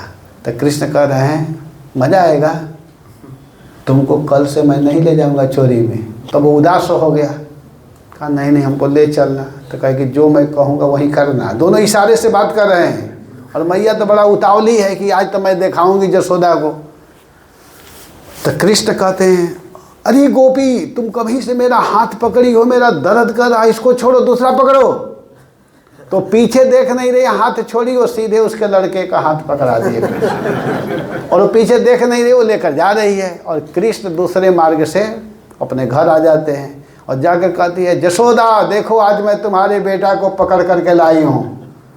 यशोदा जी कहती कि मेरा लड़का है, तुमको दिखाई नहीं दे रहा है।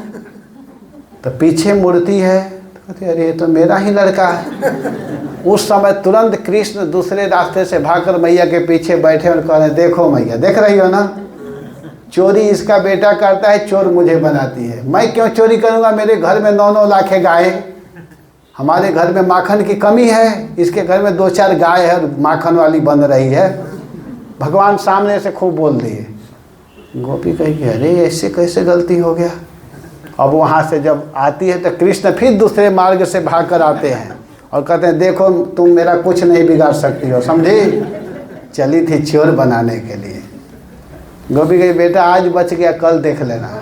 तो भगवान का ऐसे तो कल दूसरे के घर में जाना था, लेकिन मैं कल भी तुम्हारे घर ही आता हूँ और देखता हूँ तो क्या कर लेती है। भगवान भी बोल दिए।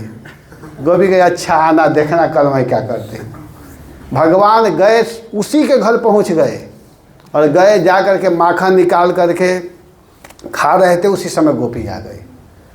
आई तो कही बेटा आज पकड़ कर नहीं ले जाऊंगी। तो भगवान कहे क्या करोगी, तो आज तुमको यहीं बांधूंगी अपने घर में। और भगवान को अपने घर में खम्भ के सामने खड़ी कर दी, और बांधने के लिए वो गोपी दुपाटा ली। दुपाटा लेकर के बांधने के लिए जब चल रही है, तो जब ही बांधने के लिए चलती है तो ऐसे करके गांठ दे रही है, लेकिन वो गांठ खुल जा रहा है, बांध पा नहीं रही है। तो भगवान कहते हैं अरे गोपी लग रहा है तुम किसी को गुरु नहीं बनाई हो क्या। कोई भी चीज़ करने से पहले सीखना पड़ता है, लग रहा है कि तुम बांधने वाली विद्या सीखी नहीं हो। चलो मैं आज तुमको सिखाता हूँ, जैसे मैं कहूँगा वैसे ही तुम मुझको बांधना। और भगवान तो मधुर बोलते हैं, भगवान का सब कुछ मधुर है, मीठा है, अधरम मधुरम वदनम मधुरम, सब कुछ मधुर ही है। वो गोपी समझ ही नहीं पा रही कि हो क्या रहा है। भगवान कहे कि ओ इसका मतलब तुम गुरु किसी को नहीं बनाए, चलो मैं जैसा बताऊंगा वैसे ठीक ठीक मुझको बांधना। तो कहे कि हाँ बेटा बताओ कैसे बांधा जाता है। तो यहाँ खड़ी हो गो गोपी को खड़ा कर दिए, कहे कि दो दुपाटा ले लिए और ले करके एक कहे देखो एक बांधा, फिर जैसे बांधूंगा दूसरा भी वैसे ही बांधना, 2 3 जोर से बांध दिए और बांध कर कहे बस यहीं बंध ही रहो मैं चलता। गोपी को बांध करके भगवान वहाँ से चले गए। और जब भगवान चले गए तो वो तो घर में बंधी हुई है। अब उसका पति आते हैं खेतों में से काम करके, बुला रहे हैं कहाँ हो रामो के माया जो भी हो, कहाँ हो बताओ। कहते कहाँ हो, बंधा हूँ यहाँ घर में भीतर। तो कैसे बंध गई हो? अरे पहले आकर खोलिए तो सही, कि सब वहीं से पूछ लेंगे। तो आ करके खोले और कैसे बंधी हो? तो ही नंद वाला बांध दिया है, नंद लाला सब बताई। तब वो ब्रजवासी कहते कि तुम भी विचित्र हो, छोटा सा बच्चा है, अरे घर में आता है थोड़ा माखन खा लिया तो क्या हो गया, तुम लोग भी उसके पीछे पड़ जाती हो। तो उसको प्रेम से खिलाना पिलाना चाहिए। देखिए ब्रजवासी लोग कितने प्रेम करते हैं भगवान से।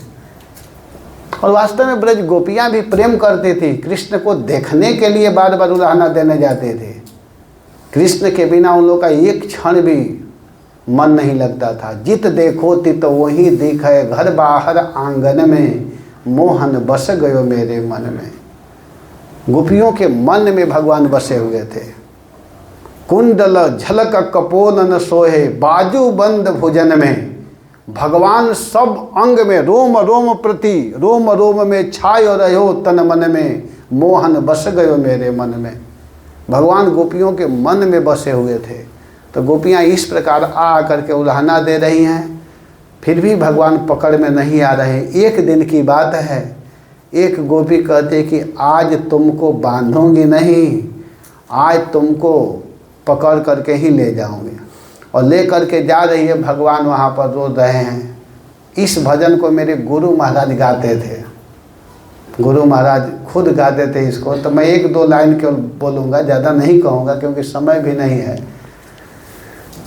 भगवान को ले करके जा रही हैं तो भगवान कहते हैं ग्वालिन मत पकड़े मेरी बैया, मेरो दुख है नरम कलैया, मैं तेरो माखन नहीं खायो, मैं तेरो माखन नहीं खायो, मटकी ते नहीं हाथ लगायो, आज छोड़ दे सौगंध खाऊं, तेरी लऊं बलैया, ग्वालिन मत पकड़े मेरी बैया।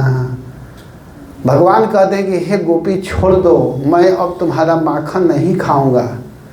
और भगवान यहाँ तक कहते हैं कि ग्वालिन जानती हो, खोल के वड़िया तू गई पानी, मोते कर रही है चातानी, झूठे दोष लगावे मोको, तेरे घर घुसी बिलैया, ग्वालिन मत पकड़ो मेरी बैया। इस प्रकार फिर भगवान सबसे महत्व बात क्या कहते हैं कि आज छोड़ दे सौगंध खाऊं, आज सौगंध खाता हूं कि अब तुम्हारे घर में नहीं आऊँगा। भगवान बोल दिए कि मैं तो अपने घर समझ रहा था, अपने घर के धोखे में आयो, मटकी ते नहीं हाथ लगायो। अरे गोपी मैं तो समझ रहा था कि मेरा घर है, लेकिन आज मुझे समझ में आ गया कि ये मेरा घर नहीं है, अब मैं नहीं आऊँगा। इस तरह की बात को जब गोपी सुनी तो कृष्ण को पकड़ ली और कही लाला ये तुम्हारा ही घर है, तुम रोज आना और माखन को खाना। भगवान क्या बोलते हैं कि अपने घर के धोखे में प्रत्येक ब्रजवासी के घर को भगवान अपना घर मानते हैं। यहाँ ये महत्वपूर्ण भाव है, प्रत्येक भक्तों को भगवान अपना मानते हैं। तो इस तरह भगवान श्री कृष्ण ने माखन लीला की। आगे चल करके उखल बंधन प्रसंग आता है, बड़ा प्रसिद्ध प्रसंग है। जिसको हम लोग कार्तिक में बड़ा धूमधाम से मनाते हैं। तो भगवान का इस तरह के व्यवहार को देख करके मैया यशोदा के मन में आया कि आखिर लाला मेरा दूसरे के घरों में चोरी क्यों करता है। एकदा गृहदासेषु यशोदा नंद गेहिनी कर्मांतर नियुक्ता सो निर्ममंथम स्वयं दधी। मैया अन्य दासियों को अन्य कामों में लगा करके स्वयं माखन मथने के लिए जा रही है। और यानी यानी ही गीतानि तद्बाल चरितानि च दधे निर्मंथने काले स्मरंती तान्य गायत। भगवान सुबह में उठ करके यशोदा जी माखन मथती है कृष्ण को सोए हुई अवस्था में छोड़ करके, और गीत गा रही है बड़ा सुंदर। जो जो भगवान लीला किए उन गीतों को गा रही है। उसी समय भगवान उठते हैं और आकर के मैया को रोक करके उनके गोद में बैठ जाते हैं। मैया उनको दूध पिलाने लगती है। यशोदा जी भगवान को अपना स्तन पिला रहे, बगल में दूध गर्म हो रहा था, पद्मगंधा गाय का दूध। वो दूध सोचने लगा कि मैया के स्तन को कृष्ण पिएंगे तो मेरा पान नहीं कर पाएंगे, मेरा जीवन रह करके क्या काम में आएगा, क्यों न मैं इनके सामने ही अपना आत्महत्या कर लूँ। दूध जलने के लिए ऊपर की ओर आया। यशोदा जी की दृष्टि पड़ी और यशोदा जी कृष्ण को नीचे रह करके दूध बचाने के लिए गई। कृष्ण को क्रोध आया और जा करके एक मटका में मक्खन भरा हुआ था, उस मटका को ही नीचे से ऐसे किए फूट गया।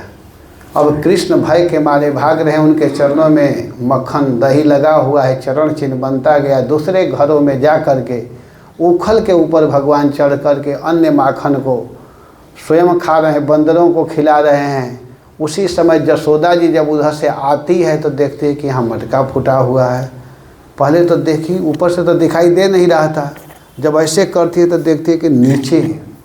तो यशोदा जी को अच्छा भी लग रहा है कि हमारा लड़का कितना बुद्धिमान है।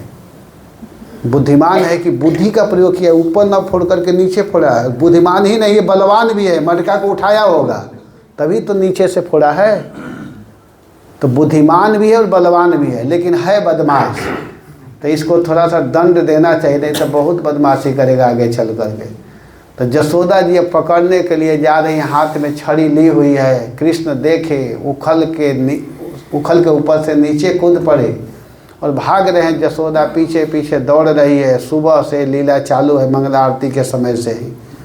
और दोपहर में भगवान पकड़ में आए। और जब पकड़ में आए भगवान, तो अब उनको बांधने के लिए मैया यशोदा रस्सी ली। बांधना इसलिए चाह रही है कि लड़का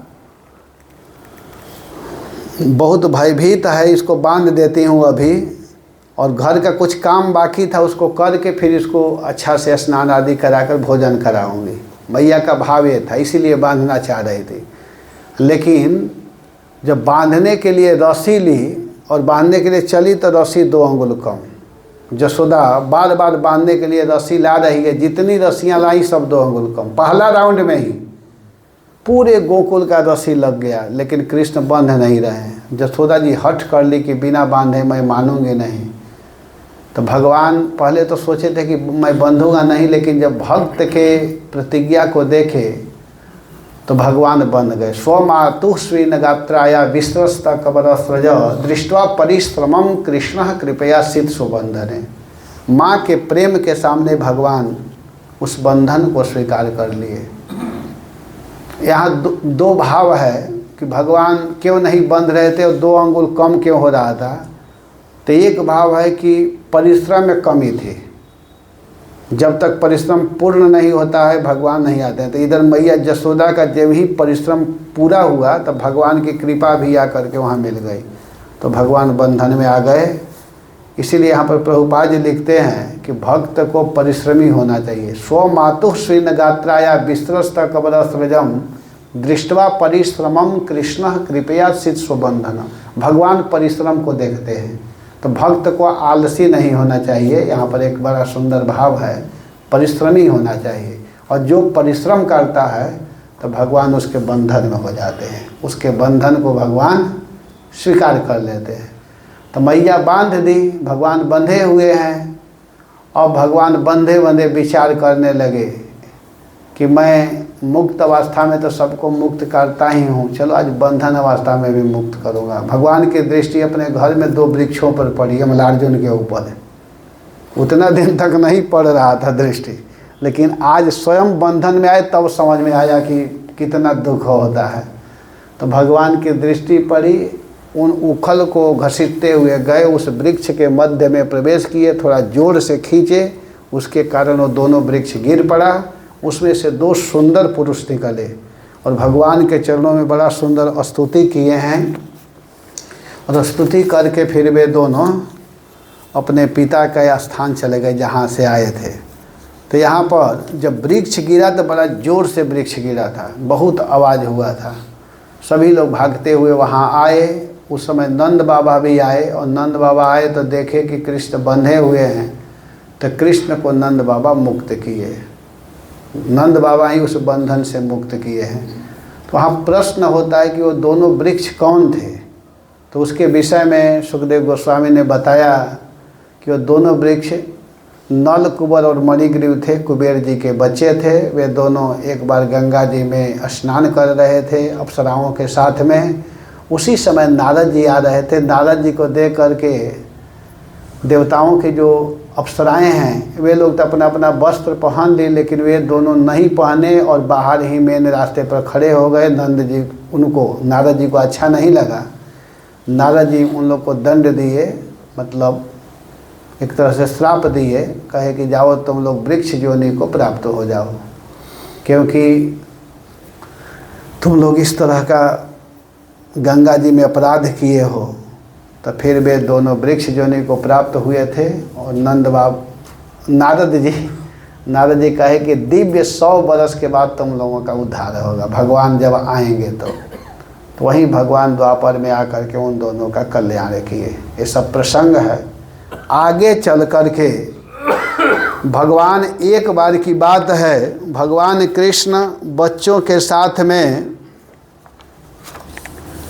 जमुना जी के तरफ गए हुए थे, खेल रहे थे। उसी समय एक असुर आया था बगुला के रूप में। तो भगवान क्या किए कि उसका वध किए, क्योंकि वह बगुला, जिसको बक्कासुर कहते हैं, वह श्री कृष्ण को भीतर निगल गया था। और जब निकल गया तो भगवान भीतर जाकर के इतना अपने को गर्म किए कि उसका वो जलने लगा। जलन होने के कारण वह असुर तुरंत मुख से बाहर किया, उगल दिया, और भगवान उसके दोनों चोंच को पकड़ करके, नीचे और ऊपर के भाग को पकड़ करके ऐसे फाड़ दिए जैसे एक घास होता है, धान के खेतों में होता है, उसको भोजपुरी में गिंजोड़ा बोलते हैं, पता नहीं क्या, उसका चटाई बनता है। तो उसको आसानी से जैसे कोई फाड़ देता है, वैसे ही भगवान उस असुर के दोनों चोंच को पकड़ करके ऐसे करके बीचों बीच फाड़ दिए, फेंक दिए। वो बक्कासुर था, पुतना का भाई।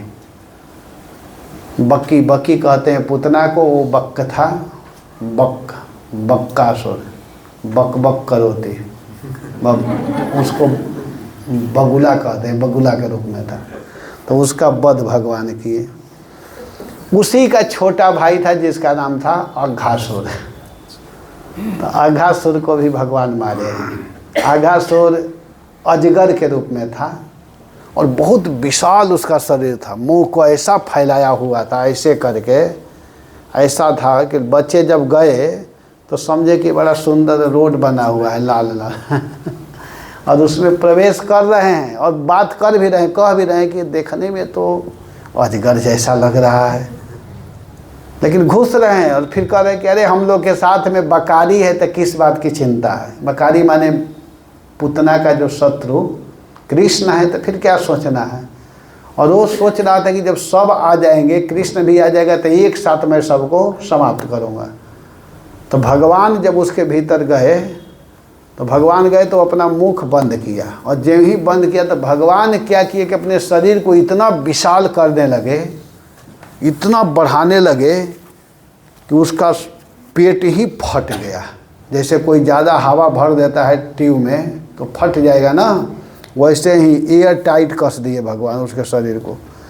तो जब फटा तो इतना ज़ोर से आवाज़ हुआ कि वो आवाज़ ब्रह्मा जी के पास पहुंच गया, ब्रह्मलोक में। ब्रह्मा जी कही कर ये आवाज़ कहाँ से आ रहा है। ब्रह्मा जी सीधे वहाँ से आते हैं ब्रह्मलोक से। उस समय बहुत सुंदर भगवान मंजुल लीला किए हैं, मंजुल विहार। तो ब्रह्मा जी आए और आए तो पता चला कि आघा सुर मारा था, उसी का आवाज़ आया था, लेकिन वो लीला तो हो चुका था। तब आ रहे थे रास्ते में, पता चला उनको, तो कहे कि जब चल ही दिया हूँ तो चलो देख करके आता हूँ आगे क्या लीला हो रहा है। तो ब्रह्मा जी जब आए तो उस समय दूसरा लीला चल रहा था। क्या चल रहा है कि भगवान अपने घरों से जो कलेवा आदि लेकर के आए थे और सब बच्चों के साथ में भगवान बैठ करके वनभोज कर रहे हैं।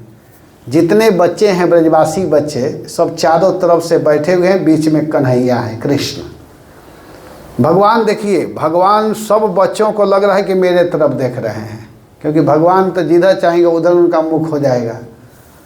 सबको लग रहा है कि कृष्ण मुझको ही देख रहे हैं, और सभी लोग अपना अपना प्रसाद भगवान के सामने रख दिए। कोई एक मिठाई लेकर गया है, कोई कुछ ले गया है, कोई चूरमा लाया है, कोई माखन लाया है, अलग अलग बना करके घर से लाए थे। तो सब ला करके भगवान के सामने रखे थे। भगवान उठा उठा करके अपने हाथों से सबको दे रहे थे। कोई ज़रूरी नहीं है कि जो लाया है वो वस्तु उसी को मिलेगा। तो कोई कोई मान लो उनकी माँ एक रसगुल्ला दी है, तो उस रसगुल्ला को भगवान किसी बच्चे को दिए और वो अपने मुख में डाले। भगवान कहे लो खाओ, तो मुख में डाला और कहा अरे कन्हैया ये तो बड़ा सुस्वादु है, बड़ा आनंद आ रहा है। तो भगवान कहते दो मुझको। कहते वो तो एक ही पीस था, वो तो मेरे मुख में आ गया। भगवान कहे देगा कि नहीं देगा पहले ही बता। अरे कैसे दूँ? तो भगवान उसके गला को पकड़ लेते हैं और ब्रह्मा जी ऊपर से देख रहे हैं हो क्या रहा है, और भगवान इसको पकड़ लेते हैं और पकड़ते हैं। कहते नहीं देगा। तो ऐसे जब थोड़ा ऐसे करते हैं तो उसका मुख खुल जाता है और अपना मुख उसके मुख में लगा देते हैं और उसके भीतर गया हुआ मिठाई उस बच्चे के मुख में आ जाता है, कृष्ण के मुख में आ जाता है। और कृष्ण खाकर कहते आह बड़ा मज़ा आ गया। इस लीला को ब्रह्मा जी देख रहे थे। ब्रह्मा जी का ये कैसा भगवान, ये भगवान कैसा है जूठा, साधारण इन जादुओं के ग्वालों का जूठा खा रहा है, भगवान कैसे होगा? उनके जो दिमाग चक्कर काटने लगा, भ्रमित हो गए। अब क्या करूं? तो परीक्षा लेना चाहिए कि भगवान है कि नहीं है। तो परीक्षा लेने में क्या किए कि सब तो आनंद से खा रहे थे और उधर बछड़े चढ़ रहे थे। अब हुआ क्या कि ब्रह्मा जी बछड़ों को ले जा करके छिपा दिए। बछड़े अब दिखाई दे नहीं रहे हैं। तो बच्चे कहते हैं कि अरे कन्हैया बछड़े दिखाई नहीं दे रहे हैं। भगवान कहते हैं अच्छा कहाँ गए? ठीक है तुम लोग चिंता मत करो, तुम लोग आराम से प्रसाद पाओ, मैं देखता हूँ। और भगवान जा रहे हैं उन बछड़ों को देखने के लिए। उस समय भगवान की स्थिति क्या है कि हाथ पर दही भात है। देखिए दृश्य देखिए, इसमें दही भात है और इसमें अचार लगा हुआ है, 5 प्रकार का अचार, आम का, नींबू का, आंवला का, कटहर का, टेटी का, ऐसे करके अचार था। और 4 अचार इसमें और एक अचार इसमें भी है और दही भात है। और भगवान ऐसे खा रहे हैं और अचारों को लेकर के, बड़ा सुंदर लगता है। आप लोग नहीं खाए होंगे तो खाइएगा, बड़ा अच्छा लगता है। हम लोग तो बहुत खाए हैं।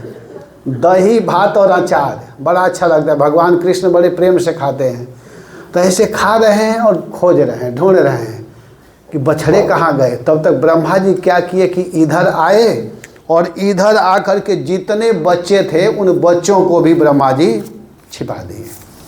और जब भगवान उधर से आते हैं तो देख रहे हैं कि अरे बच्चे भी नहीं हैं, उधर बछड़े भी नहीं हैं। तो भगवान को समझने में देर नहीं लगा, 1 सेकंड में ही समझ गए कि अच्छा ये सब मेरे बेटा का काम है, ब्रह्मा का। भगवान कहे कि बेटा तुमको विधि बनाया हूँ तो निषेध नहीं करूँगा, तुम जो कर रहे हो करो, लेकिन तुम जानते नहीं हो मैं तुम्हारा बाप हूँ। भगवान बोले तुमको जो करना है कर लो, देखो तुम्हारे पिताजी अब क्या करने जा रहे हैं। तुरंत भगवान, ब्रह्मा जी तो खुश हो गए। और भगवान क्या किए कि तुरंत जितने बच्चे थे उतना बच्चे बन गए, जितने बछड़े थे वैसा बछड़े बन गए। जो जैसा कपड़ा आदि पहना था, जो जैसा छड़ी लिया था, यहाँ पर सुखदेव जी कहते हैं अरे यावत वत्स पवत्स काल्पक वपुर यावद करांघ्र्यादिकम यावत यष्टि विषाण वेणुदल से यावद विभो सांबरम यावत छील गुणाभिधाकृति वयो यावत विहारादिकं सर्वं विष्णुमयं गिरोंगवदजं सर्वस्वरूपो वभौ। यावत जो जैसा था वैसे बन गए, यहाँ तक कि जिसका जैसा स्वभाव था वैसा स्वभाव वाले सब कुछ कृष्ण बन गए। सर्वम विष्णुमयम, स्वयं भगवान ही बन गए। भगवान ही अपने को चरा रहे हैं, भगवान ही अपने को लेकर के चल रहे हैं, और शाम हुआ तो भगवान ही सबको लेकर के घर आते हैं।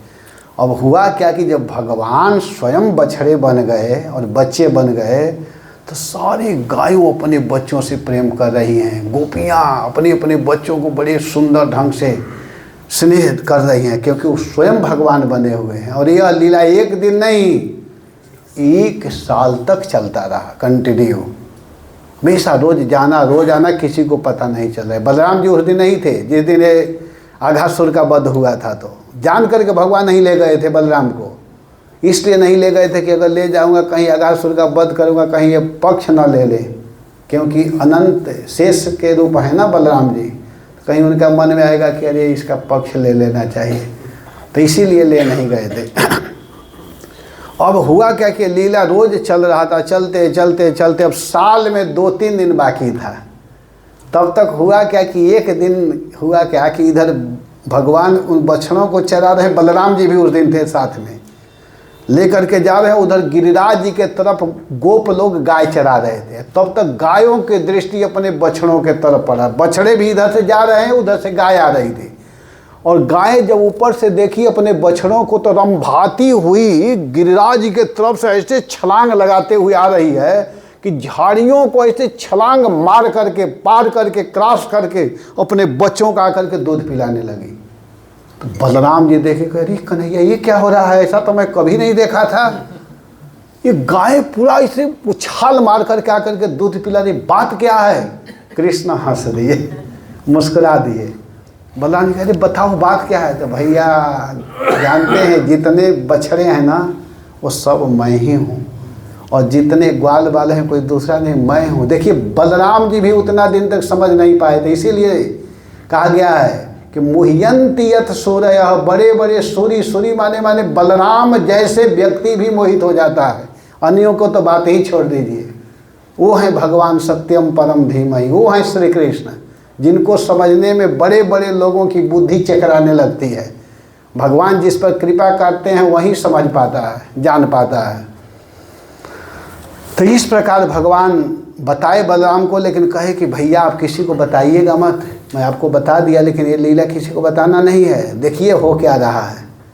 अब ब्रह्मा जी क्या किए कि सोचे कि अरे बहुत दिन हो गए, चलो देखता हूँ अब ब्रज में क्या हो रहा है।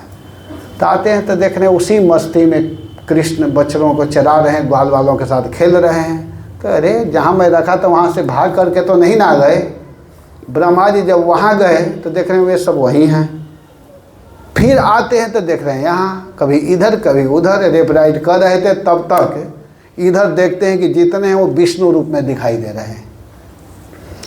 ब्रह्मा जी को समझ में आ गया और आकर के भगवान के चरणों में बहुत सुंदर स्तुति किए हैं। नौविद्यते भ्रवपुषः तरिडम्बराय गुंजावतंस परिपिक्षल सन्मुखाय वन्या स्रज कवलवेत्र विषाण वेणु लक्ष्मण श्रिय मृदुपदे पुष्पांगजाय। ब्रह्मा जी क्या कहते हैं कि नौमिद्य तीव्र वपुषः, हे नाथ वास्तव में अगर नमस्कार करने के योग्य, स्तुति करने के योग्य, अगर पूजा करने के योग्य कोई है तो वो केवल आप हैं। देखिए ब्रह्मा जी बोल रहे हैं और हम लोग इधर उधर देवी देवता के चक्कर में पड़े रहते हैं। ब्रह्मा जी कह रहे हैं, क्या कह रहे हैं कि वास्तव में अगर कोई आराधनीय है, पूजनीय है, वंदनीय है तो केवल आप हैं। मैं आपके चरणों में प्रणाम करता हूँ और हे प्रभु मैं आपका बेटा हूँ, मैं आपका बच्चा हूँ, मुझसे कोई गलती हो गया तब क्षमा कर दीजिए। ये सब बछड़े और बच्चों को लीजिए। ब्रह्मा जी से भगवान बात नहीं किए, ब्रह्मा जी स्तुति करते रहे चारों सिर से, बार बार झुक करे, चार मुख वाला क्या कर रहा है, कभी इधर से प्रणाम कर रहा है, कभी उधर से कर रहा है।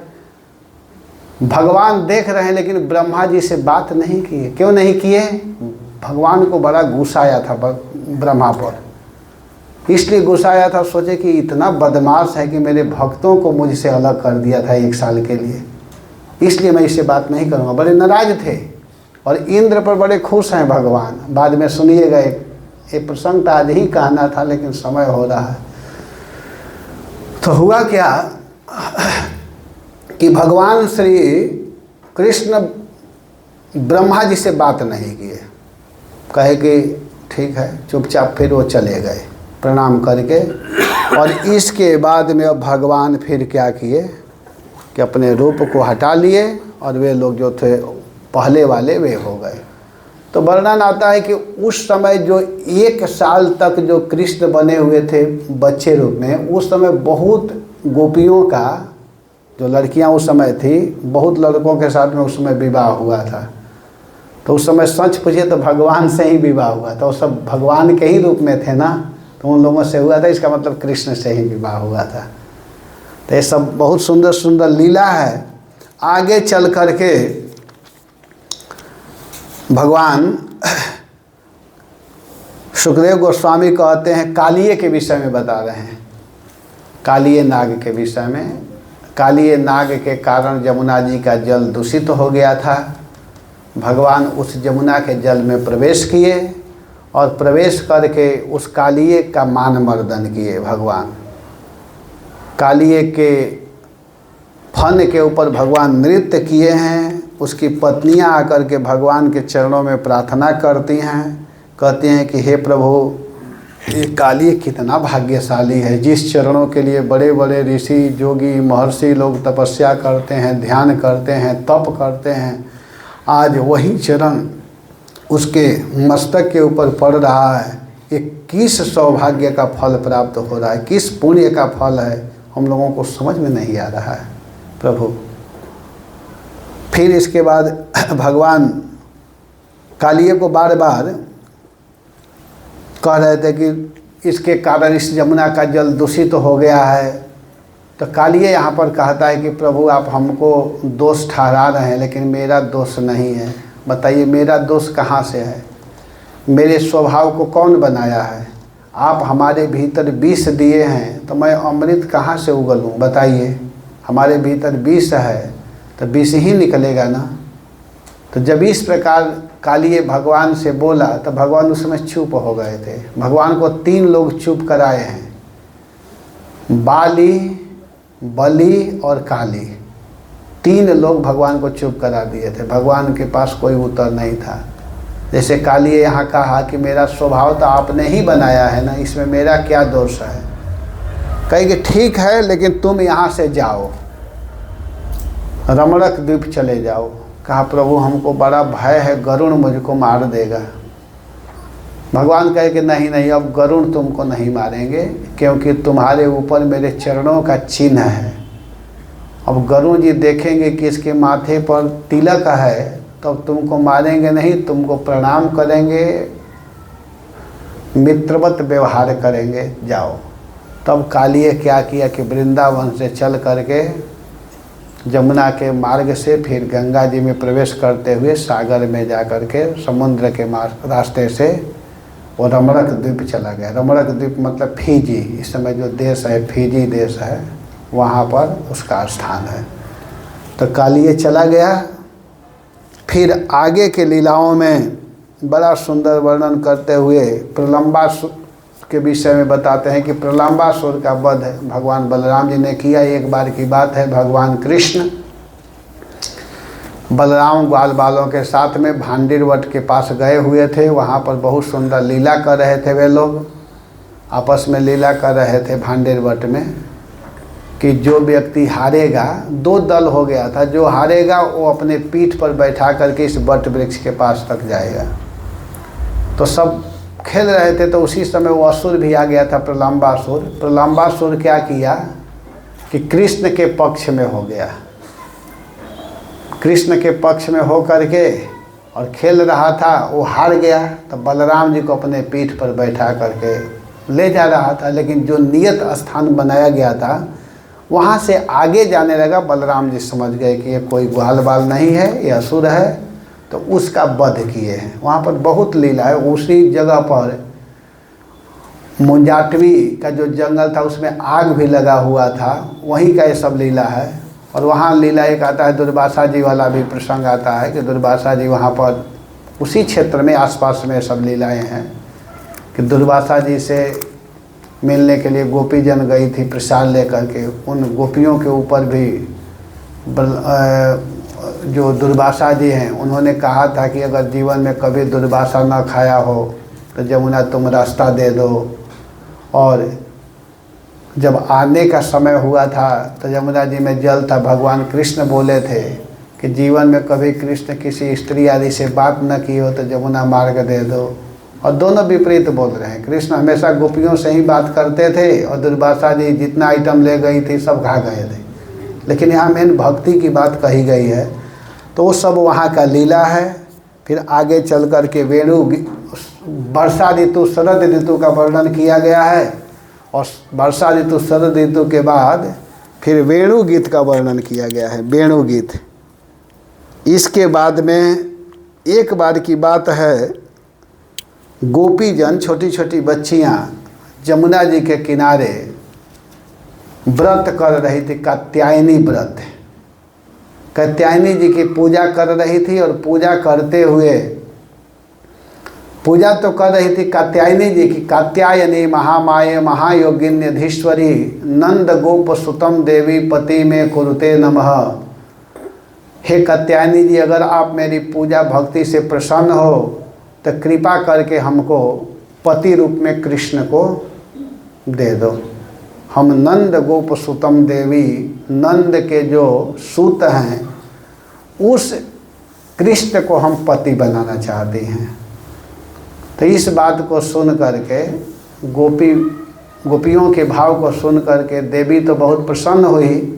और इधर लेकिन करती क्या थी कि अपने वस्त्र को बाहर रह करके स्नान करती थी। उस समय भगवान आए हैं और उन गोपियों के वस्त्र का हरण किए। उस समय गोपियों का उम्र लगभग 6 साल के आसपास था, बहुत ज़्यादा उम्र नहीं था। तो भगवान वस्त्र को ले लिए थे और कहे कि तुम लोग व्रत कर रही हो लेकिन वरुण जी के चरणों में अपराध कर रही हो, तो ऐसे नहीं करना चाहिए। आज से क्षमा याचना करो कि हम ऐसे गलती नहीं करेंगी। तो वे लोग भगवान के सामने हाथ जोड़ करके प्रार्थना की और इसके बाद में वे लोग वस्त्र लेकर के अपने घर आई। आगे का लीला वर्णन करते हुए सुखदेव गोस्वामी महाराज ब्राह्मण पत्नियों के ऊपर कैसे भगवान कृपा किए इस कथा को सुनाए हैं।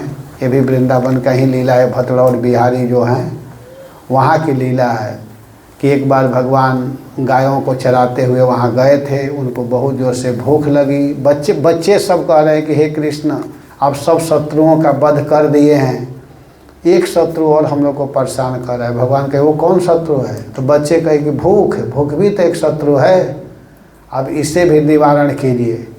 तब भगवान कहे कि चिंता मत करो, बगल में ब्राह्मण लोग यज्ञ कर रहे हैं, वहाँ जाओ और मांग करके लाओ। बच्चे गए लेकिन ब्राह्मण लोग नहीं सुने, बेचारे उदास होकर के आ गए। फिर भगवान कहे कि कोई बात नहीं, दोबारा जाओ, इस बार ब्राह्मण पत्नियों से याचना करना। जब दोबारा गए तो ब्राह्मण पत्नियां भगवान को देखना ही चाहती थी। सुंदर थाल में प्रसाद लेकर के आई अशोक वन में, और अशोक वन में आकर के भगवान को सुंदर सुंदर पकवान दी। भगवान उन ब्राह्मण पत्नियों के ऊपर कृपा किए, कहे कि आप लोग जाओ। कहती है कि हे स्वामी, गृहणन्ति नो न पतयः, हमारे पति स्वीकार नहीं करेंगे, हमारे पुत्र स्वीकार नहीं करेंगे। भगवान कहे नहीं नहीं, चिंता मत करो, सब लोग तुम लोगों से प्रेम करेंगे। और वास्तव में ब्राह्मण लोग प्रेम किए। जब लौट करके गई तो ब्राह्मण लोग खुद अपने को धिक्कार रहे हैं, कह रहे हैं कि हम लोग का पढ़ना लिखना सब व्यर्थ है। धिक जन्म नस्त वृद्ध विद्या, धिक व्रतम धिक बहुज्ञताम, धिक कुलम धिक क्रिया दाक्षम, विमुखा ये त्वदोक्षजे। धिक है, धिक्कार है इस ज्ञान का, धिक्कार है इस कुल का, विद्या का, कि हम भगवान का सेवा नहीं कर पाए। और ये हमारी पत्नियां बिना पढ़ी लिखी, ये लोग वास्तव में महान हैं जो कि भगवान की सेवा की। लेकिन ब्राह्मण लोग फिर संतोष भी किए कि कुछ भी हो, हमारी पत्नी तो भगवान की भक्ति की और भगवान के चरणों में प्रार्थना की, हे प्रभु कब आप दर्शन देंगे। लेकिन वे कंस के भय से बेचारे आ नहीं पाए थे। भगवान कहे कि चिंता मत करो, मैं मथुरा में आऊँगा तो सबको दर्शन दूंगा। तो ब्राह्मणों के ऊपर भी भगवान बाद में कृपा किए, इससे पहले ब्राह्मण पत्नियों के ऊपर कृपा किए हैं। तो ये सब मधुराति मधुर लीला है। इन लीलाओं का बार बार पठन श्रवण हम लोगों को करना चाहिए, यही हम लोगों का जीवन है। अब गिरिराज पूजा की कथा मैं कल सुनाऊंगा क्योंकि समय हो चुका है। हरे कृष्णा कृष्णा कृष्णा हरे हरे, हरे राम राम राम हरे हरे। तो कल कथा हम लोग गिरिराज प्रसंग से लेकर के रुक्मिणी विवाह तक की कथा कल सुनेंगे। ठीक है, हरे कृष्ण।